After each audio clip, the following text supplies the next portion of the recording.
रहमान रहीम। मैं बतौर general secretary Rahimiya Khan tax bar association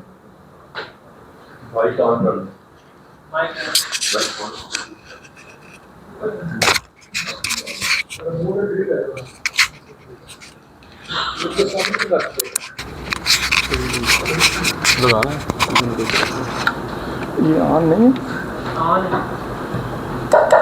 on है, कुछ हो ना करिए फिर। अच्छा,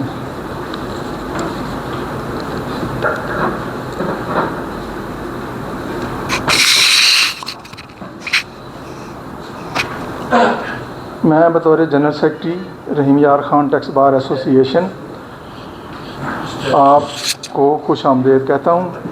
जैसा कि आज का सेमिनार नाम से ज़ाहिर है कि ये इनकम टैक्स सेल्स टैक्स में हालिया तब्दीलियों के बारे में समझने और समझाने की गर्ज से तरतीब दिया गया है, लिहाजा मैं बिला तवक्कुफ़ प्रोग्राम का आगाज़ करने की जसारत करते हुए तिलावत कुरान पाक के लिए जनाब अदनान नज़ीर चौधरी साहब से गुजारिश करूँगा कि वो तशरीफ़ लाएँ और कुरान पाक की तिलावत से हमारे दिलों को मुनव्वर फरमाएँ।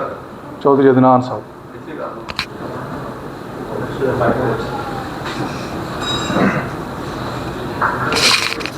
और इतने फोटो आ जाना सी जरा ना इधर आ जाए।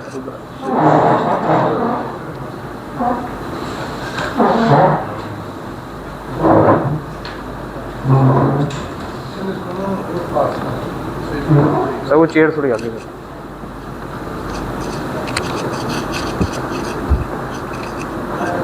चेयर थोड़ी सी इस साइड पे कर।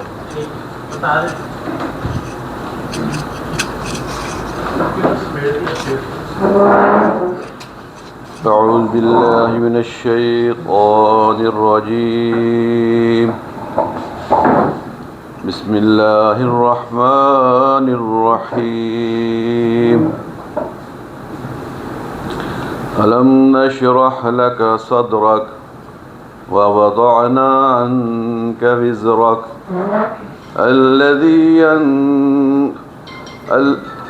अलम नशरह लक सदरक व वदअना अन्का विज़रक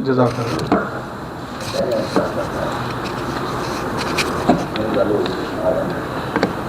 तिलावत के बाद नाते रसूल मकबूल सल्लल्लाहु अलैहि वसल्लम आप तमाम दोस्तों से गुजारिश है कि एक बार दुरूद पाक पढ़ लें।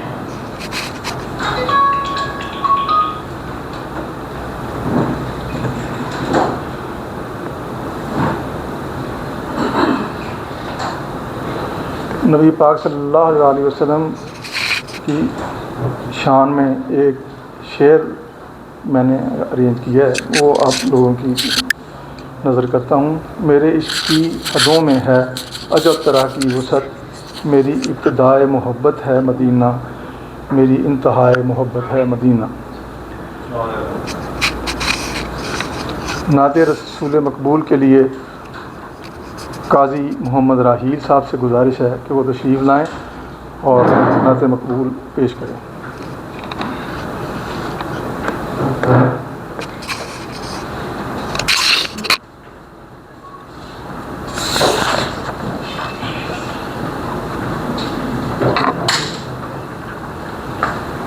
क्या गिरा नीचे?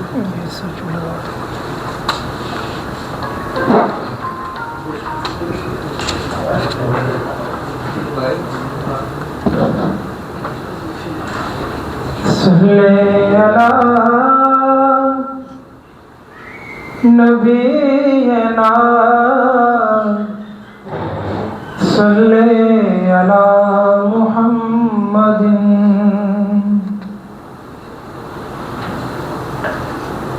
करम आज बालाए बाम गया है,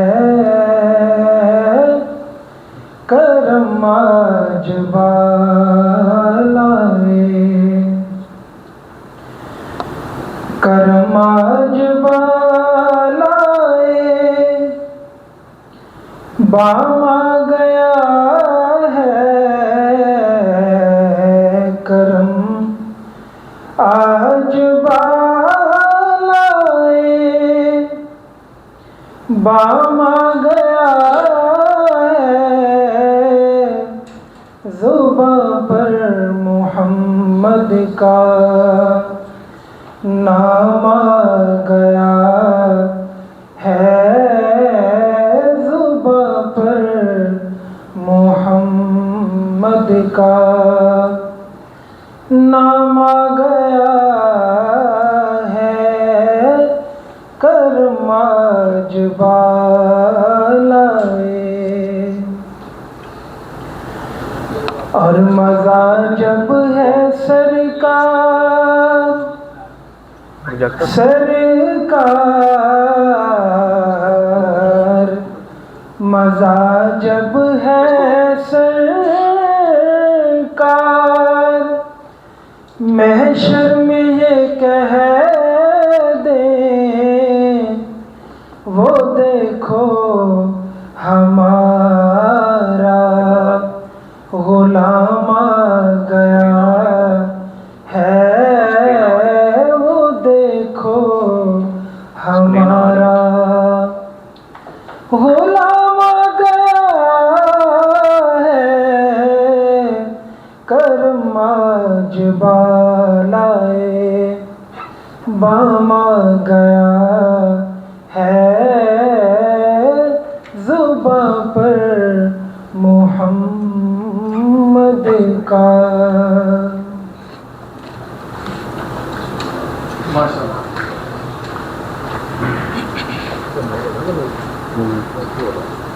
एक मिनट तो मैं करता हूँ भले, एक मिनट, नहीं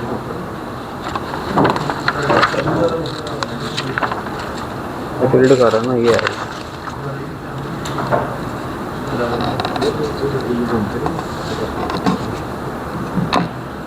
अब मैं जनाब सदर बार काजी मोहम्मद समी साहब से गुजारिश करूँगा कि वो आएँ और अपनी मखसूस नशिस्त पर तशरीफ़ रखें और आने वाले मेहमानों को वेलकम करें।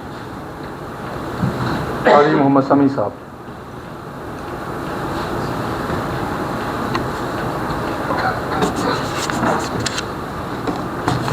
आते बोलने नहीं मिल रहा।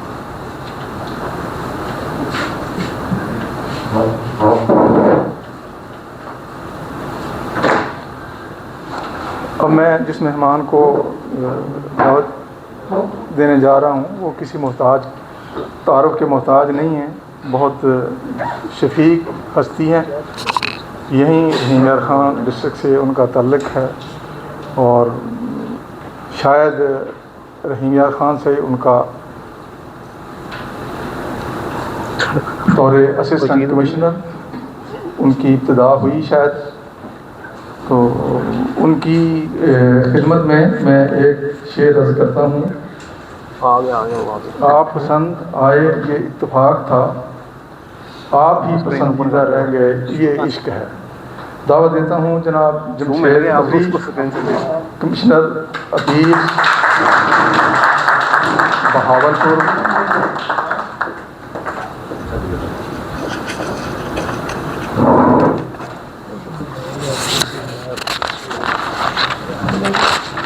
उसके लिए तो आपको करना पड़ता है गूगल सर्टिफिकेट, उसके साथ वो करने के बाद तो एक दफ़ा घंटे में पहुँच जाता है, फिर वो टैग देते हैं बस। और जितनी दफ़ा हमें लॉगिन करना उसको ऑपरेशन वो OTP जाएगा और इतना गूगल। अब मैं जीमेल को OTP आता है, हम स्टेज पर आने की दावत दूंगा। आज के लेक्चरर हैं, स्पीकर हैं, लाहौर से इनका ताल्लुक़ है। हमारे लिए इनकी बहुत सी खिदमात हैं, हम बड़े मौज़क़ेद हैं और इनके शुक्रगुज़ार हैं। ये इनकी खिदमत में भी इनको बुलाने से पहले एक शेर अर्ज़ है। हमें आदत नहीं यूं हर किसी पर फ़िदा होने की, तुम्हारा अंदाज़ ही ऐसा था कि समझ ही न पाए। जनाब एहसन विरक साहब।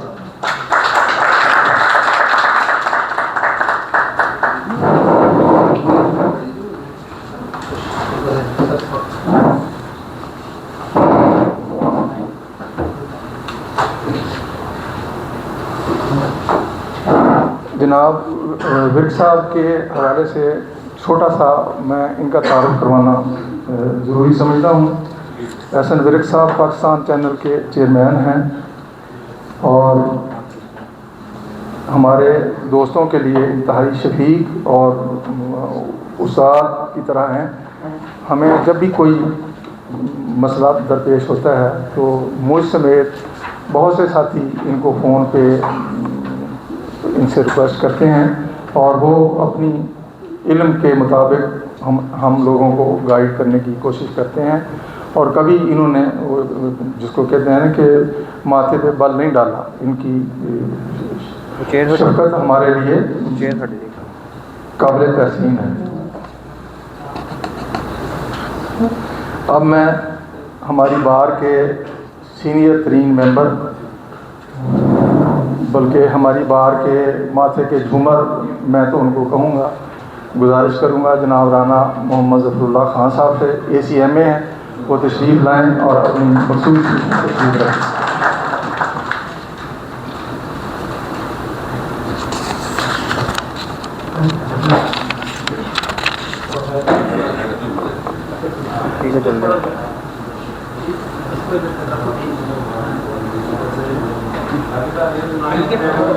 इतना सा क्या है टाइम आ रहा आज पता चल जाना झूमर ठीक है ठीक है चलो मैं टिक्का नहीं कहा था।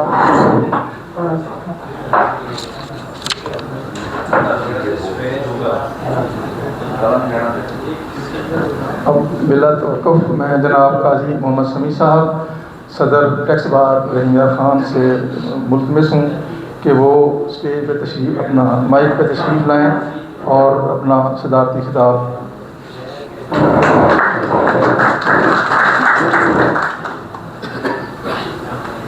काजी मोहम्मद शमी साहब। बिस्मिल्लाहिर्रहमानिर्रहीम। आज की इस पुरवकार तकरीब के अंदर मैं अपने भाई जमशेद फ़खरी साहब को, जो कि कमिश्नर अपील है इस वक्त बहावलपुर में, खुश आमदीद कहता हूँ और लाहौर से आए हुए हमारे भाई आसन विर्क साहब, उनको भी खुश आमदीद कहता हूँ और सब रही बाखा टैक्स बार के तमाम मेंबरान को भी मैं वेलकम करता हूँ। आज की ये जो तकरीब है वक्त की ज़रूरत भी थी और काफ़ी अर्सा भी हो गया था कि इस किस्म की तकरीब जो है वो नहीं हो सकी थी। काफ़ी सारी अमेंडमेंट्स आ गए स्टेट टैक्स के अंदर, इनकम टैक्स के अंदर भी। काफ़ी सारे दोस्तों का तकाजा था कि हमें इस किस्म का प्रोग्राम करना चाहिए जिससे हम कुछ सीखें। आजकल APR डेली की बुनियाद पे मुख्तलिफ तब्दीलियाँ कर रहा है जो समझ में आती भी हैं और समझ से कासिर भी हैं। इसलिए हमारी नज़र आसन विर्क साहब पर पड़ी। नवीद साहब ने इससे रब्ता कायम किया और इन्होंने कमाल मेहरबानी से आने का वादा फरमाया और आज हमारे सब दरमियान मौजूद हैं। जमशेद फ़खरी साहब, जहाँ तक मेरा अपना जहन समझता है कि जितनी भी अफिसरान बहावलपुर डिवीज़न में आए हैं, हम में जो सीनियर हैं जिनकी प्रैक्टिस 20-25 साल हो चुके हैं और जो उनको जानते हैं, इन्होंने खानपुर से, जो मेरा अपना जहाँ तजुर्बा है, खानपुर से मैंने इनको देखा। इनका सफ़र भी खानपुर से स्टार्ट हुआ, फिर ये रहीम खां चले गए, गालबन ऐसे बने पहले आप कमिश्नर साहब के, फिर तरक्की करते करते कमिश्नर अपील बन गए। इन्होंने इतनी, इनका इखलाक अच्छा था, इतनी इनकी जो आवाज़ के अंदर मिठास थी और इतना ये जितना रिलीफ ये दे सकते थे कानून की हद में रह के, इन्होंने किसी रिलीफ देने में कभी कंजूसी नहीं अख्तियार की। यही वजह है कि ये बहावलपुर चले गए, खानपुर से बहावलपुर चले गए, उसके बाद लाहौर शिफ्ट हो गए, लेकिन इनका जो मकाम दिल में शुरू में था, दिल में मकाम था शुरू दिन से, वो बरकरार नहीं रहा, बल्कि उसमें इजाफा होता रहा।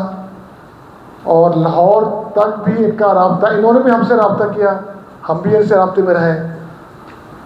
तो जब मैं इनको मिलने, बल्कि चीफ कमिश्नर साहब के दफ्तर के अंदर मेरी मुलाकात हुई काफ़ी अर्से बाद, तो मुझे कहने कि मैंने कहा जी हमारे आपके पास आना था। मैंने इनको वेलकम कहा, कहते यार वेलकम आप कह रहे हैं मुझे आप? मैंने कहा जी क्या करें, मुलाकात ही आपसे आज हुई है तो वेलकम करते हैं। तो बहुत ही हर दिल अजीज शख्सियत है जी। अब मेरे ख्याल में रिटायरमेंट के भी करीब आ चुके होंगे, जहाँ तक मेरे अपनी सोच है। तो सब दोस्तों के दिलों के अंदर इनके लिए मोहब्बत भी है, इनके लिए शफ़क़त भी, हमारी तरफ से भी शफ़क़त है, उनकी तरफ से भी शफ़क़त है। जब ये बात करेंगे तो फिर पता चलेगा हमें कि ये कितनी हमसे मोहब्बत करते हैं। तो एक दफ़ा मैं दोबारा अपने मेहमान का जो है शुक्र अदा करता हूँ, और आप तमाम दोस्तों को भी तवक्कुह करता हूँ कि आज का जो लेक्चर होंगे, जो कुछ आसन विरसत हमें सिखाएंगे, मैं भी सीखूँगा, आप भी सीखेंगे इंशाअल्लाह। तवज्जो ज़रूर मरकूज़ करेंगे, और फ़कीर साहब भी इंशाअल्लाह हमें ऐसे ऐसे टिप देंगे, हमें ऐसे ऐसी टिप देंगे नौजवानों के लिए भी, मुझे भी, कि इंशाअल्लाह वो हमारी प्रैक्टिस के अंदर इंशाअल्लाह काम आएगी। वस्सलाम।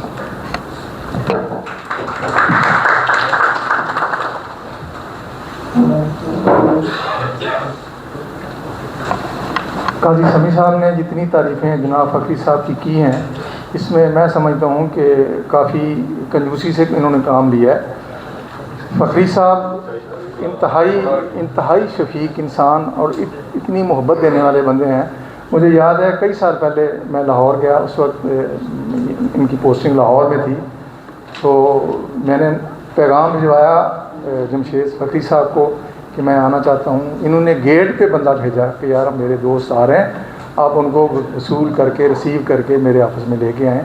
तो जब इनसे मिला तो मुझे सादकाबाद से लाहौर तक का सफ़र की जो थकावट थी, आप यकीन करें वो उतर गई। ऐसे लगा जैसे थकावट के बाद बंदा कॉफ़ी या चाय पी के फ्रेश हो जाता है। तो इस तरह की इनकी शख्सियत है, सहरंगेज़ शख्सियत है, बहुत मोहब्बत करने वाले हैं, और कानून को बहुत अच्छे तरीके से समझते हैं, और रिलीफ देने का रास्ता भी खुद ही ये उसमें से निकाल लेते हैं। इनकी जितनी भी मतलब इनका शुक्रिया अदा किया जाए कम है। अब मैं दावत देता हूँ जनाब एहसन विरक साहब से कि वो माइक पर तशरीफ़ लाएं और अपना लेक्चर डिलीवर करें। 236 एच को याद रखिएगा।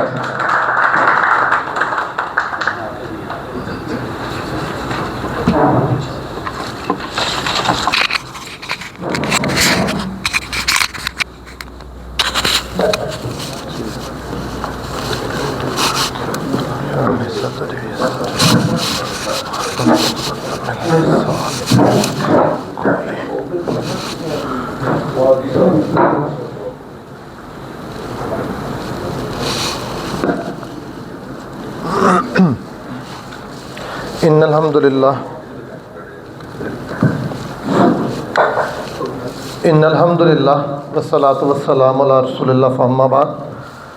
सबसे पहले मैं इंतहाई मशकूर हूँ सदर टैक्स बार रहीम यार ख़ान, उनकी तमाम कैबिनेट, आप तमाम दोस्तों का कि आपने मुझे यहाँ पे बुला के मेरी इज़्ज़त अफ़ज़ाई की, मुझे आप अपने सामने पेश होने का मौका दिया।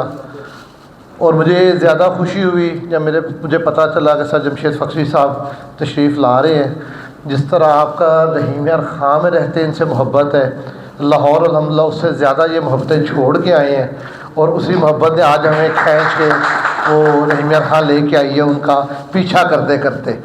तो मैं सर का इंतहाई मशकूर हूँ। बल्कि रात हम डिस्कस कर रहे थे सर की शख्सियत पे, और मैंने ये बिला मुबालगा मैं कहूँगा कि सर का जो विजन है लीगल पॉइंट्स के ऊपर आज हम सुनेंगे, मुस्तफ़ीद भी होंगे। तो वो बहुत कम वकला या बहुत कम ऑफिसर्स हैं जिनका उस लेवल का विजन है, तो वो इंशाअल्लाह हम मुस्तफ़ीद होंगे। आज का जो पहला टॉपिक है, मुझे हुक्म हुआ है तो 3 चीज़ों पे मुख्तलिफ गुफ्तगू करने का, लेकिन हम उसको टॉपिक वाइज करते हैं। और पहला जो टॉपिक है वो है हमारा एनेक्स्चर H1, एनेक्स्चर J और एनेक्स्चर C, जो कि न्यूली इंट्रोड्यूस हुए हैं। पहले SRO 55 के तहत एनेक्स्चर H1 और J आया है, फिर SRO 578 के तहत एनेक्स्चर C1 आया है और एनेक्स्चर A और C को रिप्लेस किया गया है। सबसे पहले तो मैं एक बड़ी हम्बल गुजारिश करूं अपने भाइयों के आगे, बतौर एक अच्छे टैक्स के वकील, बतौर एक अच्छी कंसल्टेंटी सर्विसेज देने के एतबार से, जो प्रोग्राम हम आज कर रहे हैं ये SRO 24/1/2025 का है, तो शायद ये हमें जनवरी के अंदर ये प्रोग्राम करना चाहिए था, क्योंकि हम बहैसियत कौम वक़्त का इंतज़ार करते हैं कि जब तक हम मुश्किलात का शिकार ना हो जाएं, क्योंकि हमारा कंसेप्ट क्लियर होगा, चीज़ें क्लियर होगी तो हम बेहतर एडवाइस भी कर सकते हैं, बेहतर प्लान भी कर सकते हैं और बेहतर चीज़ों को लेके चल सकते हैं। इसलिए एक तो मैं ये गुजारिश मेरी जर्नल है अपने भाइयों के सामने कि इसको चीज़ों को पहले और अप्रोप्रिएट और मुनासिब वक्त पे हमें देखना चाहिए। दूसरी जो एनेक्स्चर H1 और J को एक्सप्लेन करने से पहले मैं सेल टैक्स रिटर्न का एक एनेक्स्चर है F, जो आपके सामने इस टाइम ओपन है। मैं चाहूँगा कि हम पहले थोड़ा सा एक अजमाली जायज़ा इसका लें, क्योंकि रिटर्न के अंदर अब आपने कम अज़ कम 2 एनेक्स्चर, मैन्युफैक्चर की सूरत में एनेक्स्चर J और F, और इंपोर्टर होलसेलर और डिस्ट्रीब्यूटर की सूरत में आपने एनेक्स्चर H1 और F, ये दोनों फिल करने हैं। इन दोनों को आपने रिकनसाइल भी रखना है, इन दोनों को आपने रिकनसाइल भी रखना है, और ये तभी मुमकिन है कि जब इन सब के ऊपर हमारा, इनके कंसेप्ट के ऊपर हमारा अबूर होगा। अगर हमारा इसके ऊपर अबूर नहीं होगा एनेक्स्चर F के ऊपर, और आपको इल्म है कि एनेक्स्चर F आया आज ऑलमोस्ट मेरा 5-6 साल या शायद से ज़्यादा का वक्त हो चुका हुआ है, लेकिन अनफॉर्चुनेटली आज के दिन तक 90% लोग एनेक्स्चर F गलत फिल कर रहे हैं। एनेक्स्चर F आया, हमने सादा सा असूल बनाया कि हमने कहा जी हमने इसको फिल ही नहीं करना। पता चला कि मेरी रिटर्न में स्टॉक तो है 10 लाख का और F में खड़ा है वहाँ पे 50 करोड़ रुपए का। एनेक्स्चर F आया, हमने कहा कि जी हमने जितनी मेरी सेल्स हैं वो मैं F में फिल कर दूंगा। पता चला कि मेरी परचेज थी 10 करोड़ की, सेल भी 12 करोड़ की, वो 2 करोड़ नेगेटिव पे खड़ा हुआ है। और आपको याद होगा कि दफ़ा नेगेटिव रिटर्न सबमिट होनी भी वो स्टॉप हो गई थी, फिर दोबारा वो शोर उठा और दोबारा 1 टाइम ऑप्शन दी गई, लेकिन वो हमारे कंसेप्ट की थी। एनेक्स्चर F आया, हमने आसान फार्मूला बना लिया कि जितना सेल टैक्स बचेगा हम उसको 18 या एप्लीकेबल रेट से रिवर्स करेंगे तो ऊपर वैल्यू छोड़ देंगे। टेक्निकली ये तीनों चीज़ें गलत हैं, ये तीनों चीज़ें गलत हैं। एनेक्स्चर F जब मैंने फिल करना है, पहले तो मैं इसके बैकग्राउंड के ऊपर, F के बैकग्राउंड के ऊपर बात करूं। इसका जो ओरिजिनल कंसेप्ट था या जिस पर्पस के लिए F इंट्रोड्यूस करवाया गया था, ये बेसिकली आपके सेल्स टैक्स और एडिशनल सेल्स टैक्स को अलग-अलग करता है। ये इंट्रोड्यूस हुआ था बेसिकली सेल्स टैक्स रिफंड के लिए, चूँकि सेल्स टैक्स के कानून के अंदर जो हमारा 18% रेगुलर एप्लीकेबल टैक्स है, ये इन सर्टन कंडीशंस ये रिफंडेबल है, लेकिन जो हमारा एडिशनल सेल टैक्स है जो इंपोर्ट स्टेज पर स्पेशली हम पे कर देते हैं, ये अपनी चेन में जहाँ तक भी जाएगा ये नॉन रिफंडेबल है। मैंने इंपोर्ट करके एक्सपोर्ट कर भी दिया, मुझे 18 तो वापस मिल जाएगा, मुझे 3 एडिशनल सेल टैक्स वापस नहीं मिलना। तो इसका जो असल पर्पस था, और इसको देखें ना, इसके सेल टैक्स को भी उन्होंने अलग-अलग किया, सेल टैक्स और एडिशनल सेल टैक्स को। तो पर्पस इसका ये था कि हम फ़र्क रखें, आइडेंटिफाई रखें कि कौन सा सेल्स टैक्स जो है वो हमने जो है ना रिफ़ंड हो सकता है और कौन सा सेल टैक्स रिफ़ंड नहीं हो सकता। ये था इसका ओरिजिनल पर्पस। उसके लिए उसमें जब उन्होंने इसको अपने पास किया, और अगर आप में से कोई दोस्त सेल टैक्स रिफंड का प्रैक्टिस करते हो, क्योंकि वो थोड़ी सी स्पेसिफिक प्रैक्टिस है, तो उसके लिए हम एनेक्स्चर H फिल करते हैं। एनेक्स्चर H के अंदर भी आप अपनी प्रोडक्शन को, एनेक्स्चर का आप अपनी जो है इनपुट्स को अकॉर्डिंगली फीड करते हैं कि ये एक्सपोर्ट के अगेंस्ट मैंने कौन सा और कितना इनपुट कंज्यूम किया है जो रिफंडेबल है।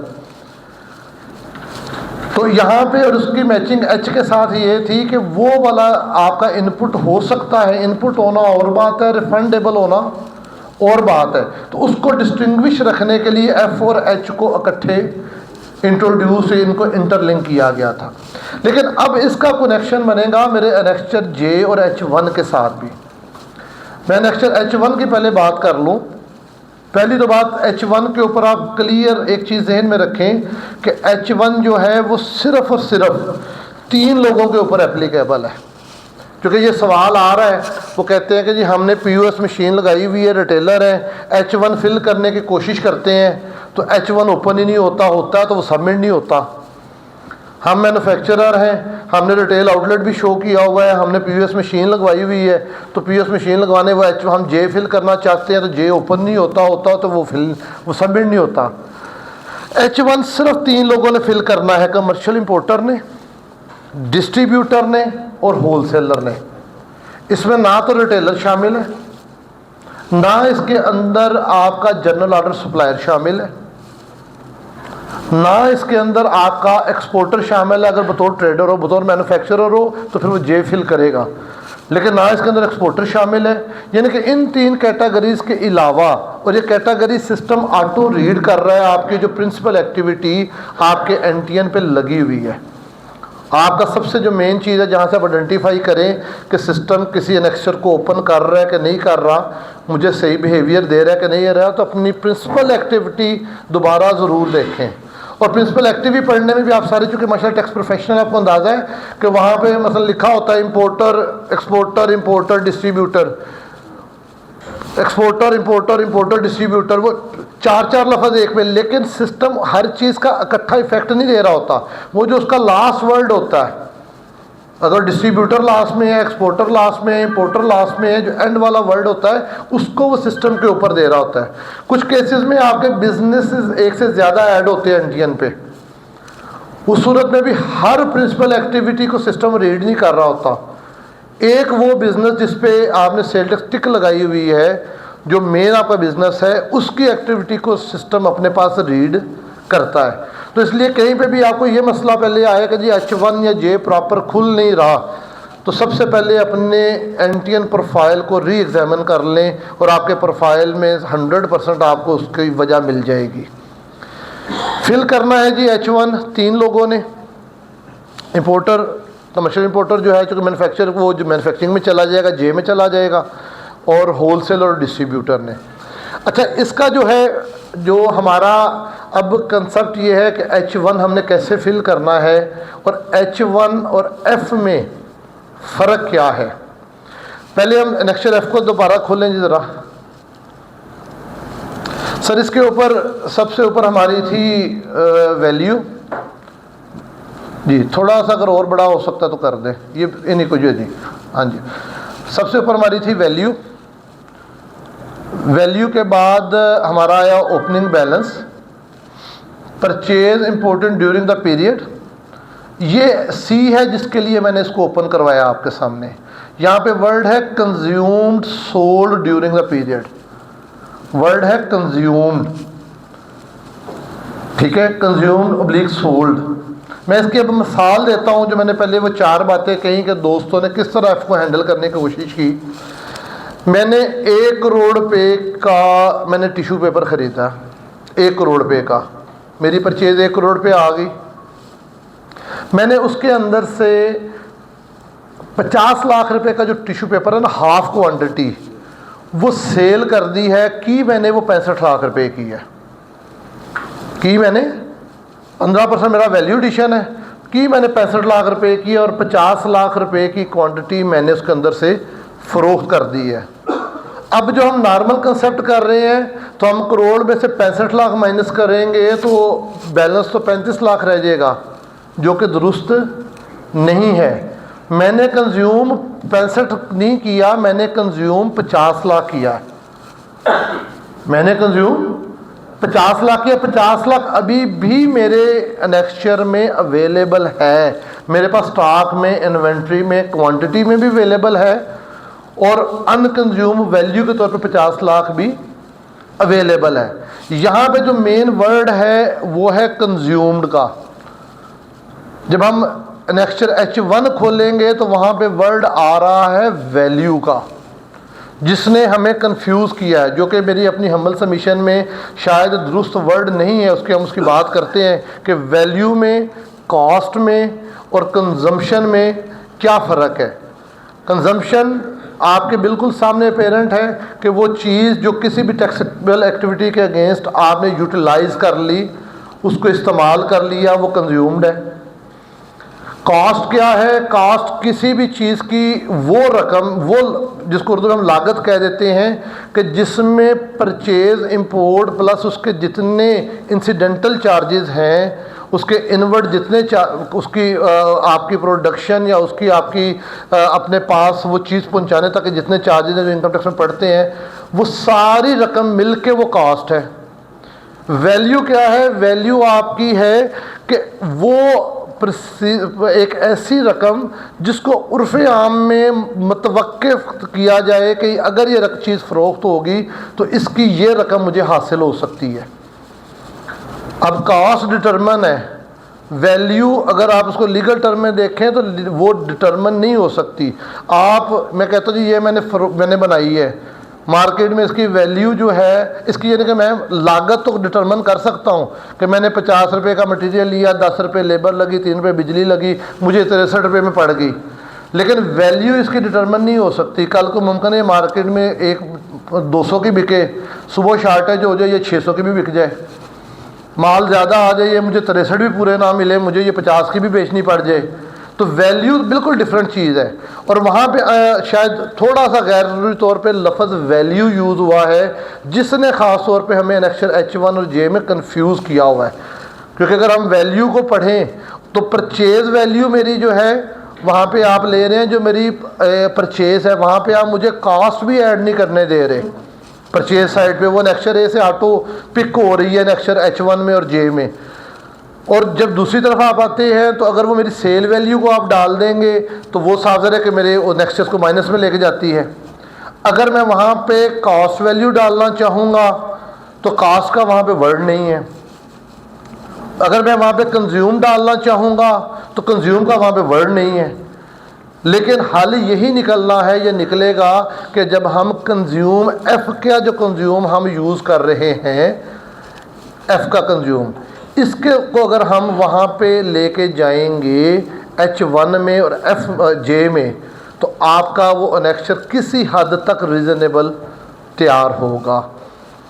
जिसके लिए मैंने एनेक्चर F से अपनी बात को शुरू की कि यहाँ पे ये वर्ड जो कंज्यूम है, इस कंसेप्ट को मुझे उम्मीद है कि दोस्त समझ गए होंगे कि इसमें कुछ सवाल है कंज्यूम के ऊपर, कि हमने वो वैल्यू देनी है, हमने इसमें सेल टैक्स रिवर्स नहीं करना।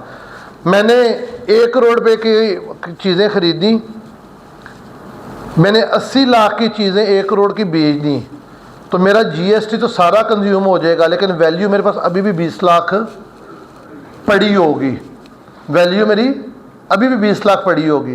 वैसे तो हायर कोर्ट्स अब ये कह चुकी हैं, और वो दुरुस्त उन्होंने कोर्ट्स ने कहा कि सेल टैक्स रिटर्न की बेस पे इनकम टैक्स में कार्रवाई नहीं हो सकती, और इनकम टैक्स की बेस में सेल टैक्स में कार्रवाई नहीं हो सकती। एनेक्चर F के ऊपर भी आपने कई सारी जजमेंट देखी हैं। लेकिन मैं एक टेक्निकल बात कहूँ, एनेक्चर F की वैल्यू से ज़्यादा तो मेरी इनकम टैक्स में वैल्यू आ सकती है, क्योंकि ये अनकंज्यूम तो पड़ा हुआ है, वहाँ पे कॉस्ट है। कॉस्ट सेक्शन 35 के मुताबिक वहाँ पे मेरे बहुत सारी चीज़ें उसके अंदर एडिड है। लेकिन इनकम टैक्स की वैल्यू एनेक्चर F से कम नहीं होनी चाहिए। इनकम टैक्स का स्टॉक जो है वो एनेक्चर F से कम मुमकिन नहीं है, क्योंकि ये तो कम अज़ कम आपकी लागत है ना, इससे कम तो आप क्या जाएंगे। वो एक अलग बात है कि हम कहते हैं ये आपस में मैचिंग कवानी नहीं, हर एक अपने नॉर्म्स है, एक की बुनियाद पर दूसरे की कार्रवाई नहीं हो सकती। लेकिन कंसेप्ट के एतबार से इससे हायर तो इनकम टैक्स में हो सकता है, और होता भी है और होना भी चाहिए। इससे लेस इनकम टैक्स में नहीं होता और नहीं हो सकता। होगा तो वो टेक्निकली गलत है, क्योंकि ये तो वो कम अज़ कम रकम है जिसकी मैंने परचेज प्राइस या लागत पे की हुई है। इससे कम तो मैंने उसको अपने पास रिकॉर्ड बुक ऑफ अकाउंट्स में रिकॉर्ड नहीं कर सकता। तो ये है जी वो ओपन, यहाँ पे जो इसके लिए मैंने इसको खोला, वर्ड कंज्यूम हम अगर क्लियर कर गए हैं तो अब हम चलते हैं अपने मौजूदा SRO 55 के ऊपर। SRO 55 जी 24/1/2025 को आया, बिल्कुल शुरू से बेटा स्टार्ट करें। इसके अंदर जो है दो चीज़ें हैं, बाकी फेडरल एक्साइज को छोड़ते हुए ये उसके ऊपर भी लगेगा, लेकिन हमारा सेक्शन 50 जो है सेल टैक्स एक्ट का, जो बोर्ड को पावर देता है रूल्स बनाने की, और इसके अंदर उन्होंने सेक्शन 26 को ऐड किया जो हमारी रिटर्न को डील करता है। रिटर्न का जो हमारा सेक्शन 26 का 3 है, ये हमारी रिवाइज रिटर्न को डील करता है, जो भी हमारे वो सारे जो हम 60 दिन वाला या दूसरा वो चीज़ें देख रहे हैं उसको अकॉर्डिंगली इसने आके अमेंड किया हमारे रूल 14 को। इसने अमेंड किया हमारे रूल 14 फाइलिंग ऑफ रिटर्न को। फाइलिंग ऑफ रिटर्न के अंदर हमारा STR 7 है, जो इलेक्ट्रॉनिक प्रेस्क्राइब रिटर्न हम फाइल कर रहे हैं, ये STR 7 है। STR 7 के अंदर उसने कहा कि जी जो ये फर्दर अमेंडमेंट्स इसके अंदर आई हैं, पहले ऑलरेडी रूल 14 के अंदर प्रोवाइज़ो मौजूद था। एनेक्सचर जे आपको दोस्तों को इल्म में है कि पहले भी मौजूद था, लेकिन पहले कुछ मखसूस अशिया पे था, उसकी एक लिस्ट थी, जो लोग उस लिस्ट के मुताबिक मैन्युफैक्चरिंग करते थे उनके लिए लाजम था एनेक्सचर जे, बाकियों के लिए लाजम नहीं था। उन्होंने उस प्रोवाइज़ो को रिप्लेस कर दिया।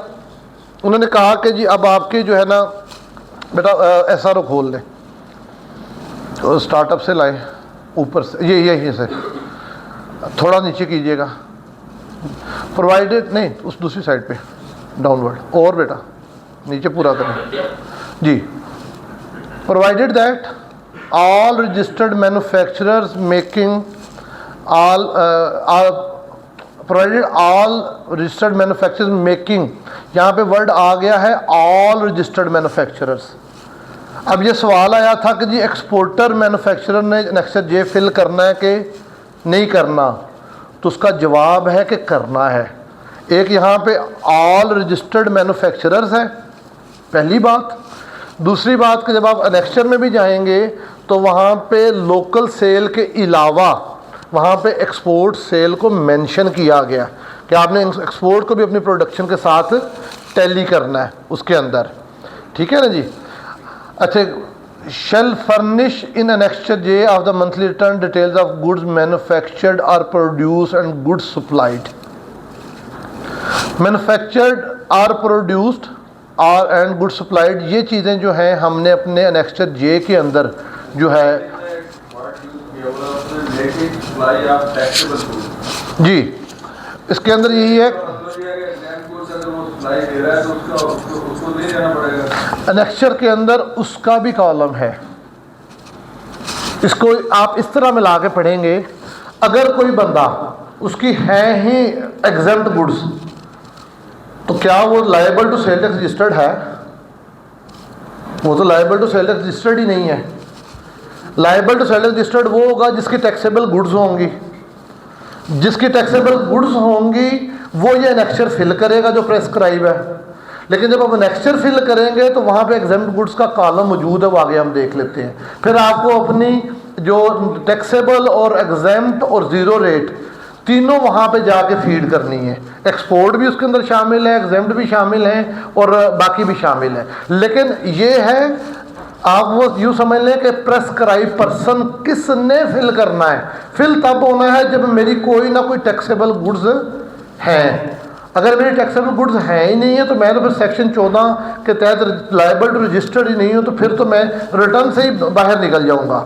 और अगर मेरी 100% एग्जाम्प्ट है, 100% एग्जाम्प्ट है, तो फिर भी आप कह सकते हैं कि मुझे भी ये लायबल नहीं है कि मैं प्रेस्क्राइब पर्सन से निकल गया।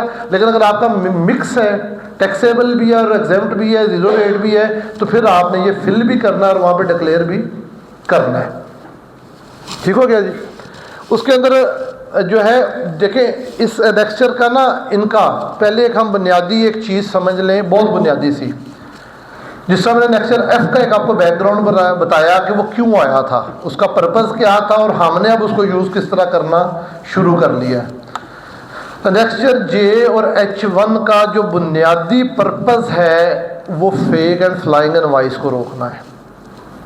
इस टाइम जो असल चीज़ आप समझते हैं मार्केट में क्या हुई, लोगों ने क्या किया, उन्होंने एक HS कोड सिर्फ 1 लाख रुपए का ख़रीदा, या उनके पास इनपुट आया 10 करोड़ रुपए का, उनके पास इनपुट दूसरे HS कोड का आया, सिस्टम पे ऐसे मैनिपुलेट किया कि 10 करोड़ वाला लाख में भेज दिया, लाख वाला 10 करोड़ में भेज दिया HS कोड फेक फ्लाइंग के अंदर। ठीक है, आपके लास्ट को याद होगा कि उन्होंने रिटर्न पे बैन कर दिया, वो कहा कि अगर आपके पास HS कोड पिछले 6 महीने में अवेलेबल नहीं है तो आप सेल नहीं कर सकते। लोगों ने हल निकाल लिया, उन्होंने अनरजिस्टर्ड से 200 रुपये का HS कोड डाला और वही काम फिर खेलना शुरू कर दिया। बेसिकली इस सारे के पीछे जो पर्पस है वो उस मैनिपुलेशन को रोकना है। आपसे वो क्वांटिटेटिव क्वालिटेटिव फिगर लेनी है कि आपने ख़रीदा क्या है, कौन सा HS कोड ख़रीदा है, कितने का बेचा है। आप यानी कि मार्केट में डिमांड है जी, इस टाइम मैं मिसाल देता हूँ जी टाइल की इनवाइस की, तो आपने रबड़ ख़रीद के टाइल तो नहीं भेज दी, जो कि आपको सब दोस्तों को अंदाज़ा, सारे प्रोफेशनल बैठे हैं कि ये हुआ। जिस तरह SR 350 आया था तो उसके पीछे रैशनल ये था कि लोगों ने खाली नेक्स्चर C सबमिट किए 5-5 अरब रुपए के, और आगे रिटर्न ही जमा नहीं किया, और वो 5-5 अरब 11-11 अरब रुपया आगे 1-1 हज़ार कंपनी में तकसीम हो गया। ठीक है, जब मुझे गए तो मैंने कहा जी उस दिन तो वो एक्टिव था, मैंने तो बोनाफाइड परचेज़र था, मैं तो फलां था, वो चीज़ें हम और तरफ ले गए, जिसके लिए SR 350 वो उस यानी कि इंसिडेंट को रोकने के लिए आया। ये बेसिकली उस इंसिडेंट को रोकने के लिए आया कि यहाँ पे जिसके तो HS कोड जेन्युइन है, तो वैल्यू एडिशन ऊपर नीचे होने से महकमे ने आपको कुछ नहीं कहना। आप 100 की लेके 200 की बेचे, 100 की लेके 101 की बेचे, महकमे को क्या एतराज़ है, महकमा नहीं कर सकता। लेकिन अगर आपके पास वो HS कोड अवेलेबल नहीं, या आप रुपये की ख़रीद के उसको 1000 की बेचेंगे, तो फिर साफ है कि वो एक रूटीन मार्केट प्रैक्टिस से वो चीज़ आउट होगी, जिसके ऊपर आपको क्वेश्चनेबल किया जाएगा। और यही वजह है कि यहाँ पे टैक्सेबल गुड्स का आया कि जब एग्जेम्प्ट गुड्स होंगी तो HS कोड आप जो मर्जी लिखें, या उसमें इनपुट नहीं है, आउटपुट नहीं है, गवर्नमेंट एग्जीक्यूटिव को कोई नुकसान नहीं है ख़जाने को, तो उसको क्या तकलीफ़ है कि आप क्या कर रहे हैं। तकलीफ़ तो तब होगी कि जब आप गवर्नमेंट के रेवेन्यू को इनक्रोच करेंगे, तो फिर गवर्नमेंट को उस पर इशू शुरू होगा, जिसको काउंटर करने के लिए उन्होंने ये अपने जो है एनेक्सर बनाए हैं। ये अगली बात है जिससे मैंने शुरू में बात की कि अगर ये टैक्स बार्स को ऑन बोर्ड करके मशावरत से डिज़ाइन करते तो ये बेहतर डिज़ाइन हो सकते हैं, गवर्नमेंट का रेवेन्यू भी महफूज रहे और टैक्स पेयर्स भी अकॉर्डिंगली इसको कंफर्टेबल रहें। इसकी लैंग्वेज को दुरुस्त किया जाए, कॉलम्स को दुरुस्त किया जाए और इसको अकॉर्डिंगली अप्लाई किया जाए, तो वो एक अलग बात है। अच्छा जी, नेक्स्ट उन्होंने प्रोवाइजो ऐड कर दिया, provided further that all registered commercial importers, distributor, wholesalers making supply of taxable goods shall furnish in Annexure 1 of the monthly return details of such goods purchased or imported and goods supplied। वो 3 ने करना है, retailer और wholesale distributor ने नहीं करना। नीचे आप आ जाए जी, इन द फॉर्म STR 7 जो हमारी इलेक्ट्रॉनिक ई फाइलिंग है, यहाँ पे हमारा आफ्टर Annexure H हमारा है जो रिफंड को डील करता है। The following new Annexure H1 shall be जो है ना shall be inserted namely। एक सेकंड जी, मैं सिर्फ इसको आमद जी देखिएगा, हो गया, आमद हो गया। अच्छा जी, थोड़ा सा आमद इसको बड़ा कीजिएगा और अब उसको ज़रा स्क्रीन कीजिएगा क्लियर मेरे साथ जी। अच्छा जी, अब हम ज़रा Annexure H1 को देख लेते हैं। ये हम पहले देखते हैं, Annexure J को बाद में देखेंगे। अब आपने थोड़ा सा वो जो मैंने कंसेप्ट रिक्वेस्ट की ना Annexure F वाली कंजम्पशन वाली, उसको थोड़ा सा आपने अपने साथ जहन में रखना है। आइटम डिटेल है, सीरियल आ गई जी, सीरियल नंबर 1, HS कोड आ गया, यूनिट ऑफ मेजर आ गया। HS कोड के अंदर आपको याद है कि पहले 4 का वो हमसे ले रहे थे, अब 2 महीने से उन्होंने 8 डिजिट का HS कोड वो कर दिया है। पर्पज़ इसके पीछे भी सिर्फ उस मैनिपुलेशन को ही रोकना है। यूनिट ऑफ मेजर, ये बहुत बड़ा इशू रहा, ये इस Annexure के आने से पहले भी इशू बन चुका था और अभी को हफ्ता को पहले अब इसमें यूनिट ऑफ मेजर के तौर पे नंबर्स को बहाल कर दिया गया। हुआ ये था कि इन्होंने जब इसको डिज़ाइन किया, यानी कि नेक्स्चर एच के नहीं, मैं नेक्स्चर ए और सी की बात भी कर रहा हूँ, आपको पता है कि वहाँ पे हमारे यूनिट ऑफ मेजर का बहुत बड़ा इशू आ गया था। हुआ ये था कि इन्होंने अपना जो है ना अपने जो हमारा कस्टम टैरिफ है उसको उठा के डिट्टो कापी इन्होंने पेस्ट कर दी इसके अंदर के जो यूनिट ऑफ मेजर उसके अंदर थे कस्टम टैरिफ में। अब कस्टम टैरिफ में अगर कपड़ा आता है तो वहाँ पे किसी ने मीटर नहीं गिनने, वहाँ पे वेट ही होना इंपोर्ट एक्सपोर्ट पे। मेरा जो है कुछ चीज़ ऐसी आती है जो आमतौर पे किलो या नंबर या पैकिंग में बिकती है, लेकिन कस्टम के लिए वो उसका वेट के साथ ही उसकी क्लियरेंस होनी है, तो इन्होंने उसको देखे बगैर वो कर दिया। एप्टमा वालों ने अपनी एफर्ट करके तो उन्होंने बहरहाल अपने मीटर इससे पिछली रिटर्न में बहाल करवा लिए थे कपड़े की हद तक, लेकिन अब जो है कुछ 2.5-3 महीने के परेशानी के बाद FBI ने बहरहाल यहाँ पे UM के अंदर दोबारा KG की जगह पे आपके जो है ना नंबर में आप वो आपकी पैकिंग हो सकती है, आपके ड्रम्स हो सकते हैं, आपका कोई भी वो उसके आप उसकी लेंथ हो सकती है, कुछ भी आप उसको अकॉर्डिंगली वो एक्सप्लेन कर सकते हैं। सेल टैक्स रेट आ गया इसके अंदर, चूँकि आपको पता है कि हमारे एक्ट के अंदर 0 से लेके और 18% तक, बल्कि उससे भी शायद ज़्यादा कोई एक आधा रेट मौजूद है। ओपनिंग बैलेंस ये वो है जिसने हमें परेशान किया, क्योंकि हमने मार्च की रिटर्न होल्ड नहीं की, हमने इसको जनवरी फरवरी में डिस्कस नहीं किया, हमने इसके कॉन्सिक्वेंसेस नहीं जाने, नहीं सीखे, और हमने मार्च की रिटर्न होल्ड नहीं की। पर मैंने अपने ऑफिस के अंदर 100% वर्किंग की रिटर्न होल्ड कर दी थी कि भाई जब इसका रिजल्ट गलत आ रहा है और आज मैं गलत फीड कर दूंगा तो इस नेक्स्चर को मैं कल को एक्सप्लेन कैसे करूंगा, यानी कि हमें इसमें कोई दिक्कत नहीं आई। लेकिन दोस्तों ने जल्दी की, उन्होंने इसको जो है वो अपना फाइल करने के ऊपर उन्होंने कहा कि जब फ़ौरन फाइल करें, गलत लेक्चर किए। अब जब अप्रैल की रिटर्न आई तो पता चला कि जी मार्च में तो ओपनिंग स्टाफ 1 टाइम एंटर करने की ऑप्शन है, अप्रैल में ऑप्शन ही नहीं है। लेकिन अब आज टुडे वो ऑप्शन आपको इस तरह अवेलेबल है कि आप मार्च की रिटर्न रिवाइज करें, अपवर्ड रिवीजन, वही जो सेक्शन 26(3) का पहले मैंने जिक्र किया वो लॉ में मौजूद है। लेकिन FBI की खूबसूरती ये है कि वो लॉ से भी ज़्यादा पावरफुल है।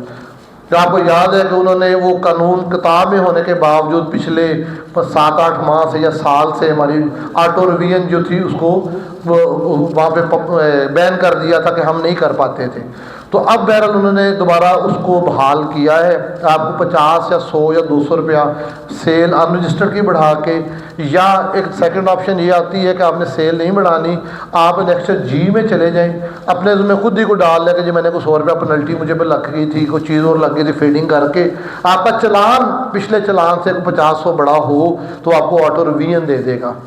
इसके अंदर फिर अब एक दिक्कत आ रही है, मुझे एक दोस्त से पूछा, वो अब मार्च भी कर चुके थे, उन्होंने अप्रैल भी कर दी हुई थी।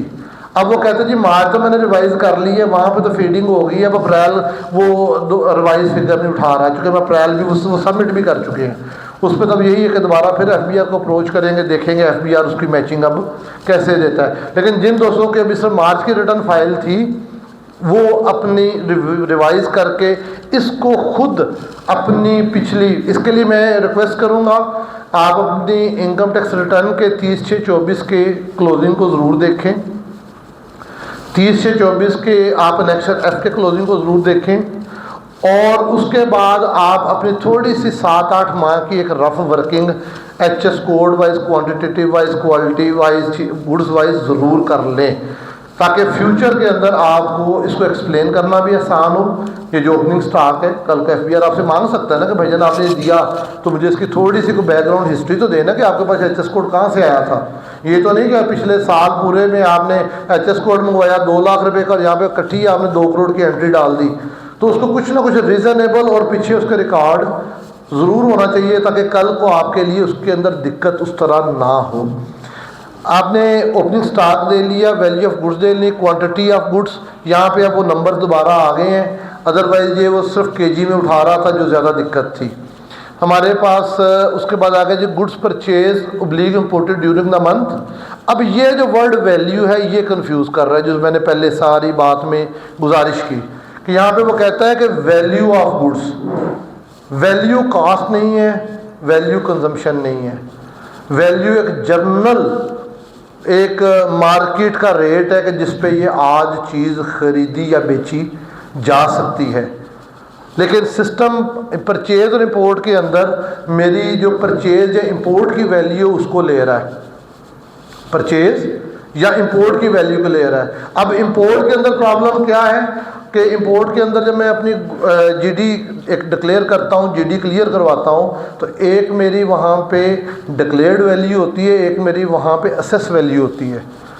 वहाँ पे जो असेस वैल्यू होती है वो सिर्फ for the purpose of tax होती है।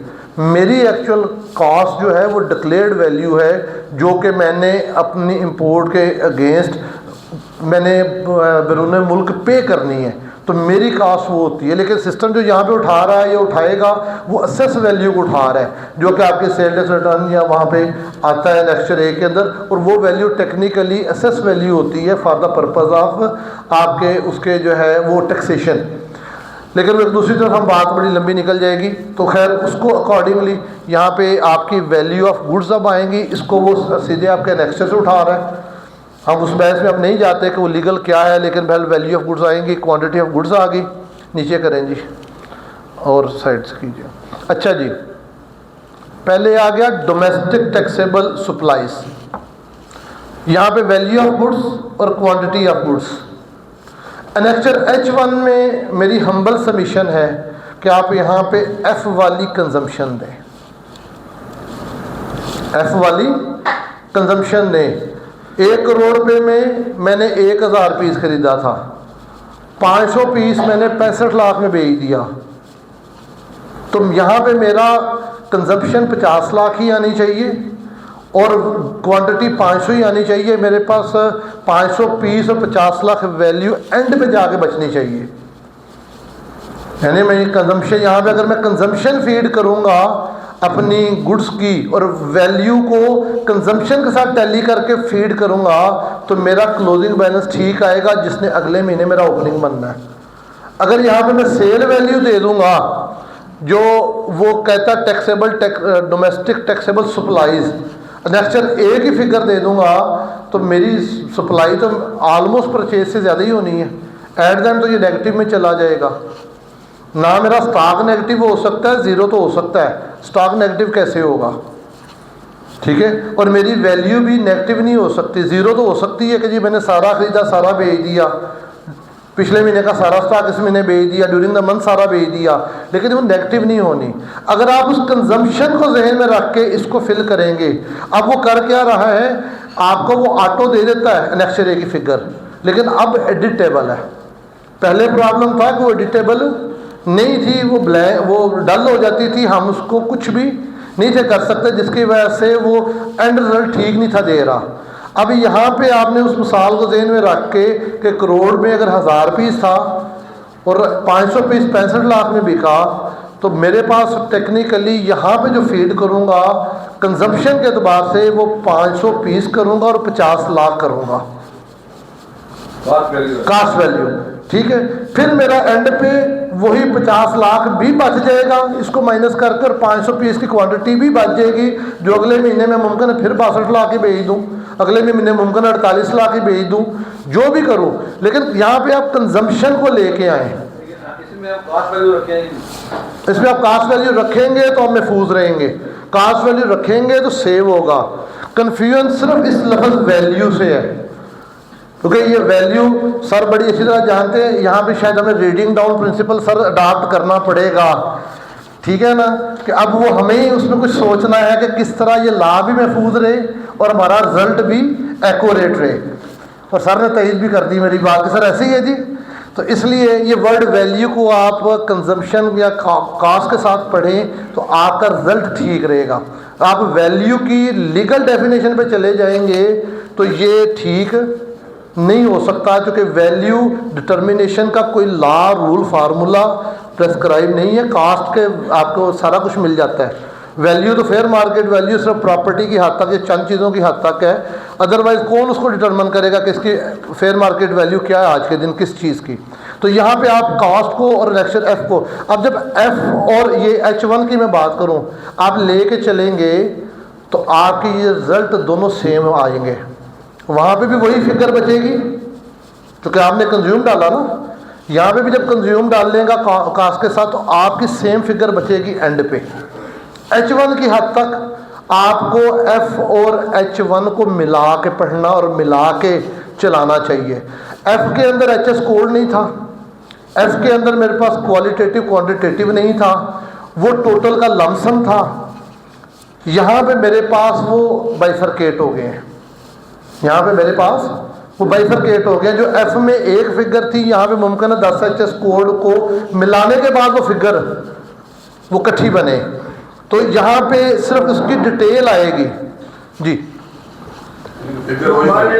नेशनल ए और सी है जी, नेशनल ए के अंदर जो परचेज आ रही है वो रिटेल प्राइस पे आ रही है। जी ठीक है, आप कह रहे हैं कि यहाँ पे हम वो जो कॉस्ट है वो लगाए जी। नेशनल जो है वो किस तरह पहले किस तरह करेंगे? नहीं, अगर तो वो रिटेल प्राइस लेना चाह रहे हैं थर्ड शेड्यूल गुड्स की, उसकी बात कर रहे हैं। थर्ड शेड्यूल गुड्स में ये जितनी कंपनीज हैं बड़ी मल्टीनेशनल ये गलत रिटर्न फीड कर वो ऑटोमेटिक जो है ना यानी कि आप वही कर रहे हैं वो थर्ड शेड्यूल के हिसाब जी जी तो उसका आप वो पहले बता रहे थे ना कि आपकी रिटर्न में क्लोजिंग स्टॉक जो आएगा जी वो कम नहीं आना चाहिए। जी तो थर्ड शेड्यूल के हवाले से जो कंपनी स्टेटस रिटर्न फाइल कर रही है जी। उसमें वाकई कम आएगा।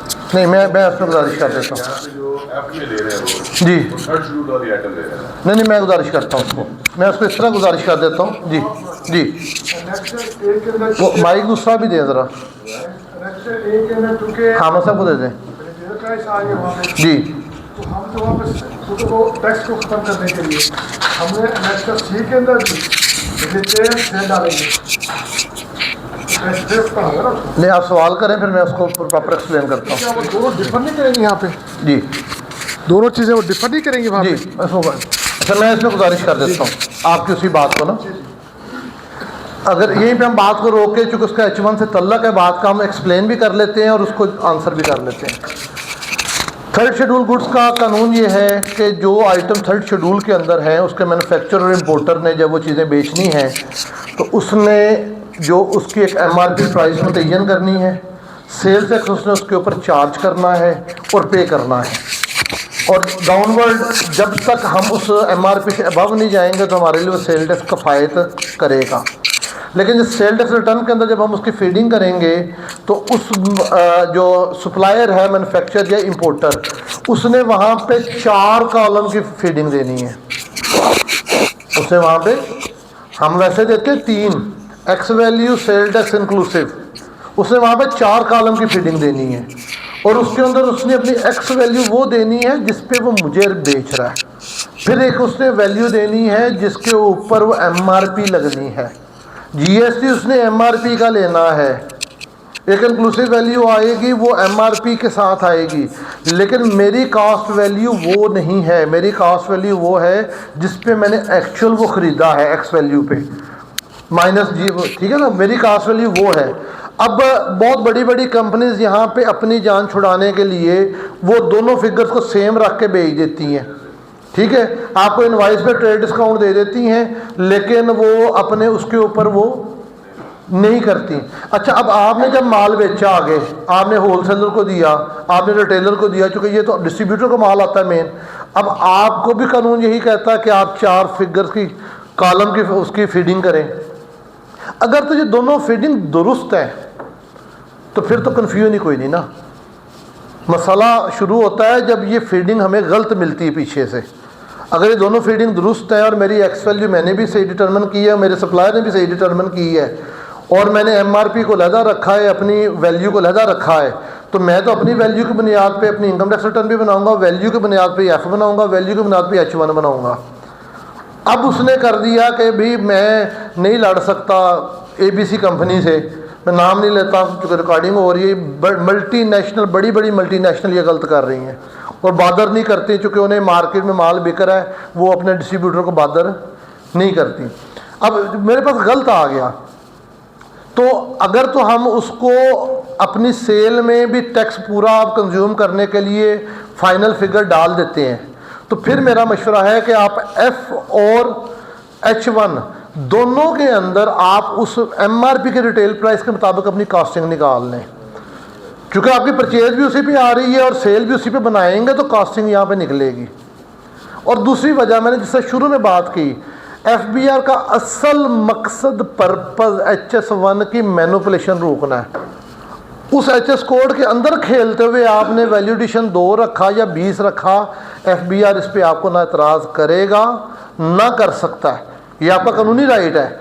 हाँ, मैनिपुलेट करेंगे कि खरीद के साबुन बेचेंगे शैम्पू, तो फिर वो पूछेगा कि भाईजान ये आपने ख़रीदा कुछ था, ये इसको कैसे आपने कन्वर्ट कर लिया, ठीक है ना।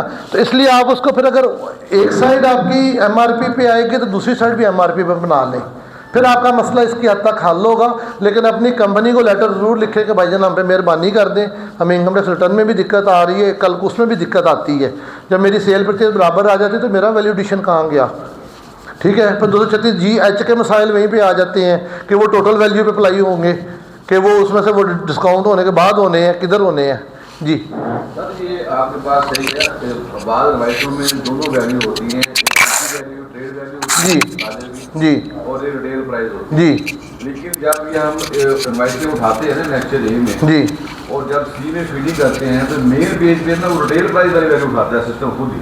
वो गलत है ना, सिस्टम सही करना ना, उसका नहीं है, ये FBR का फॉल्ट है, उनका फॉल्ट नहीं। देखिए मैं फिर अगली गुजारिश करूँ, अगर आपके एनेक्चर में फिगर दुरुस्त है, आप मेन पेज की फिगर को छोड़ दें।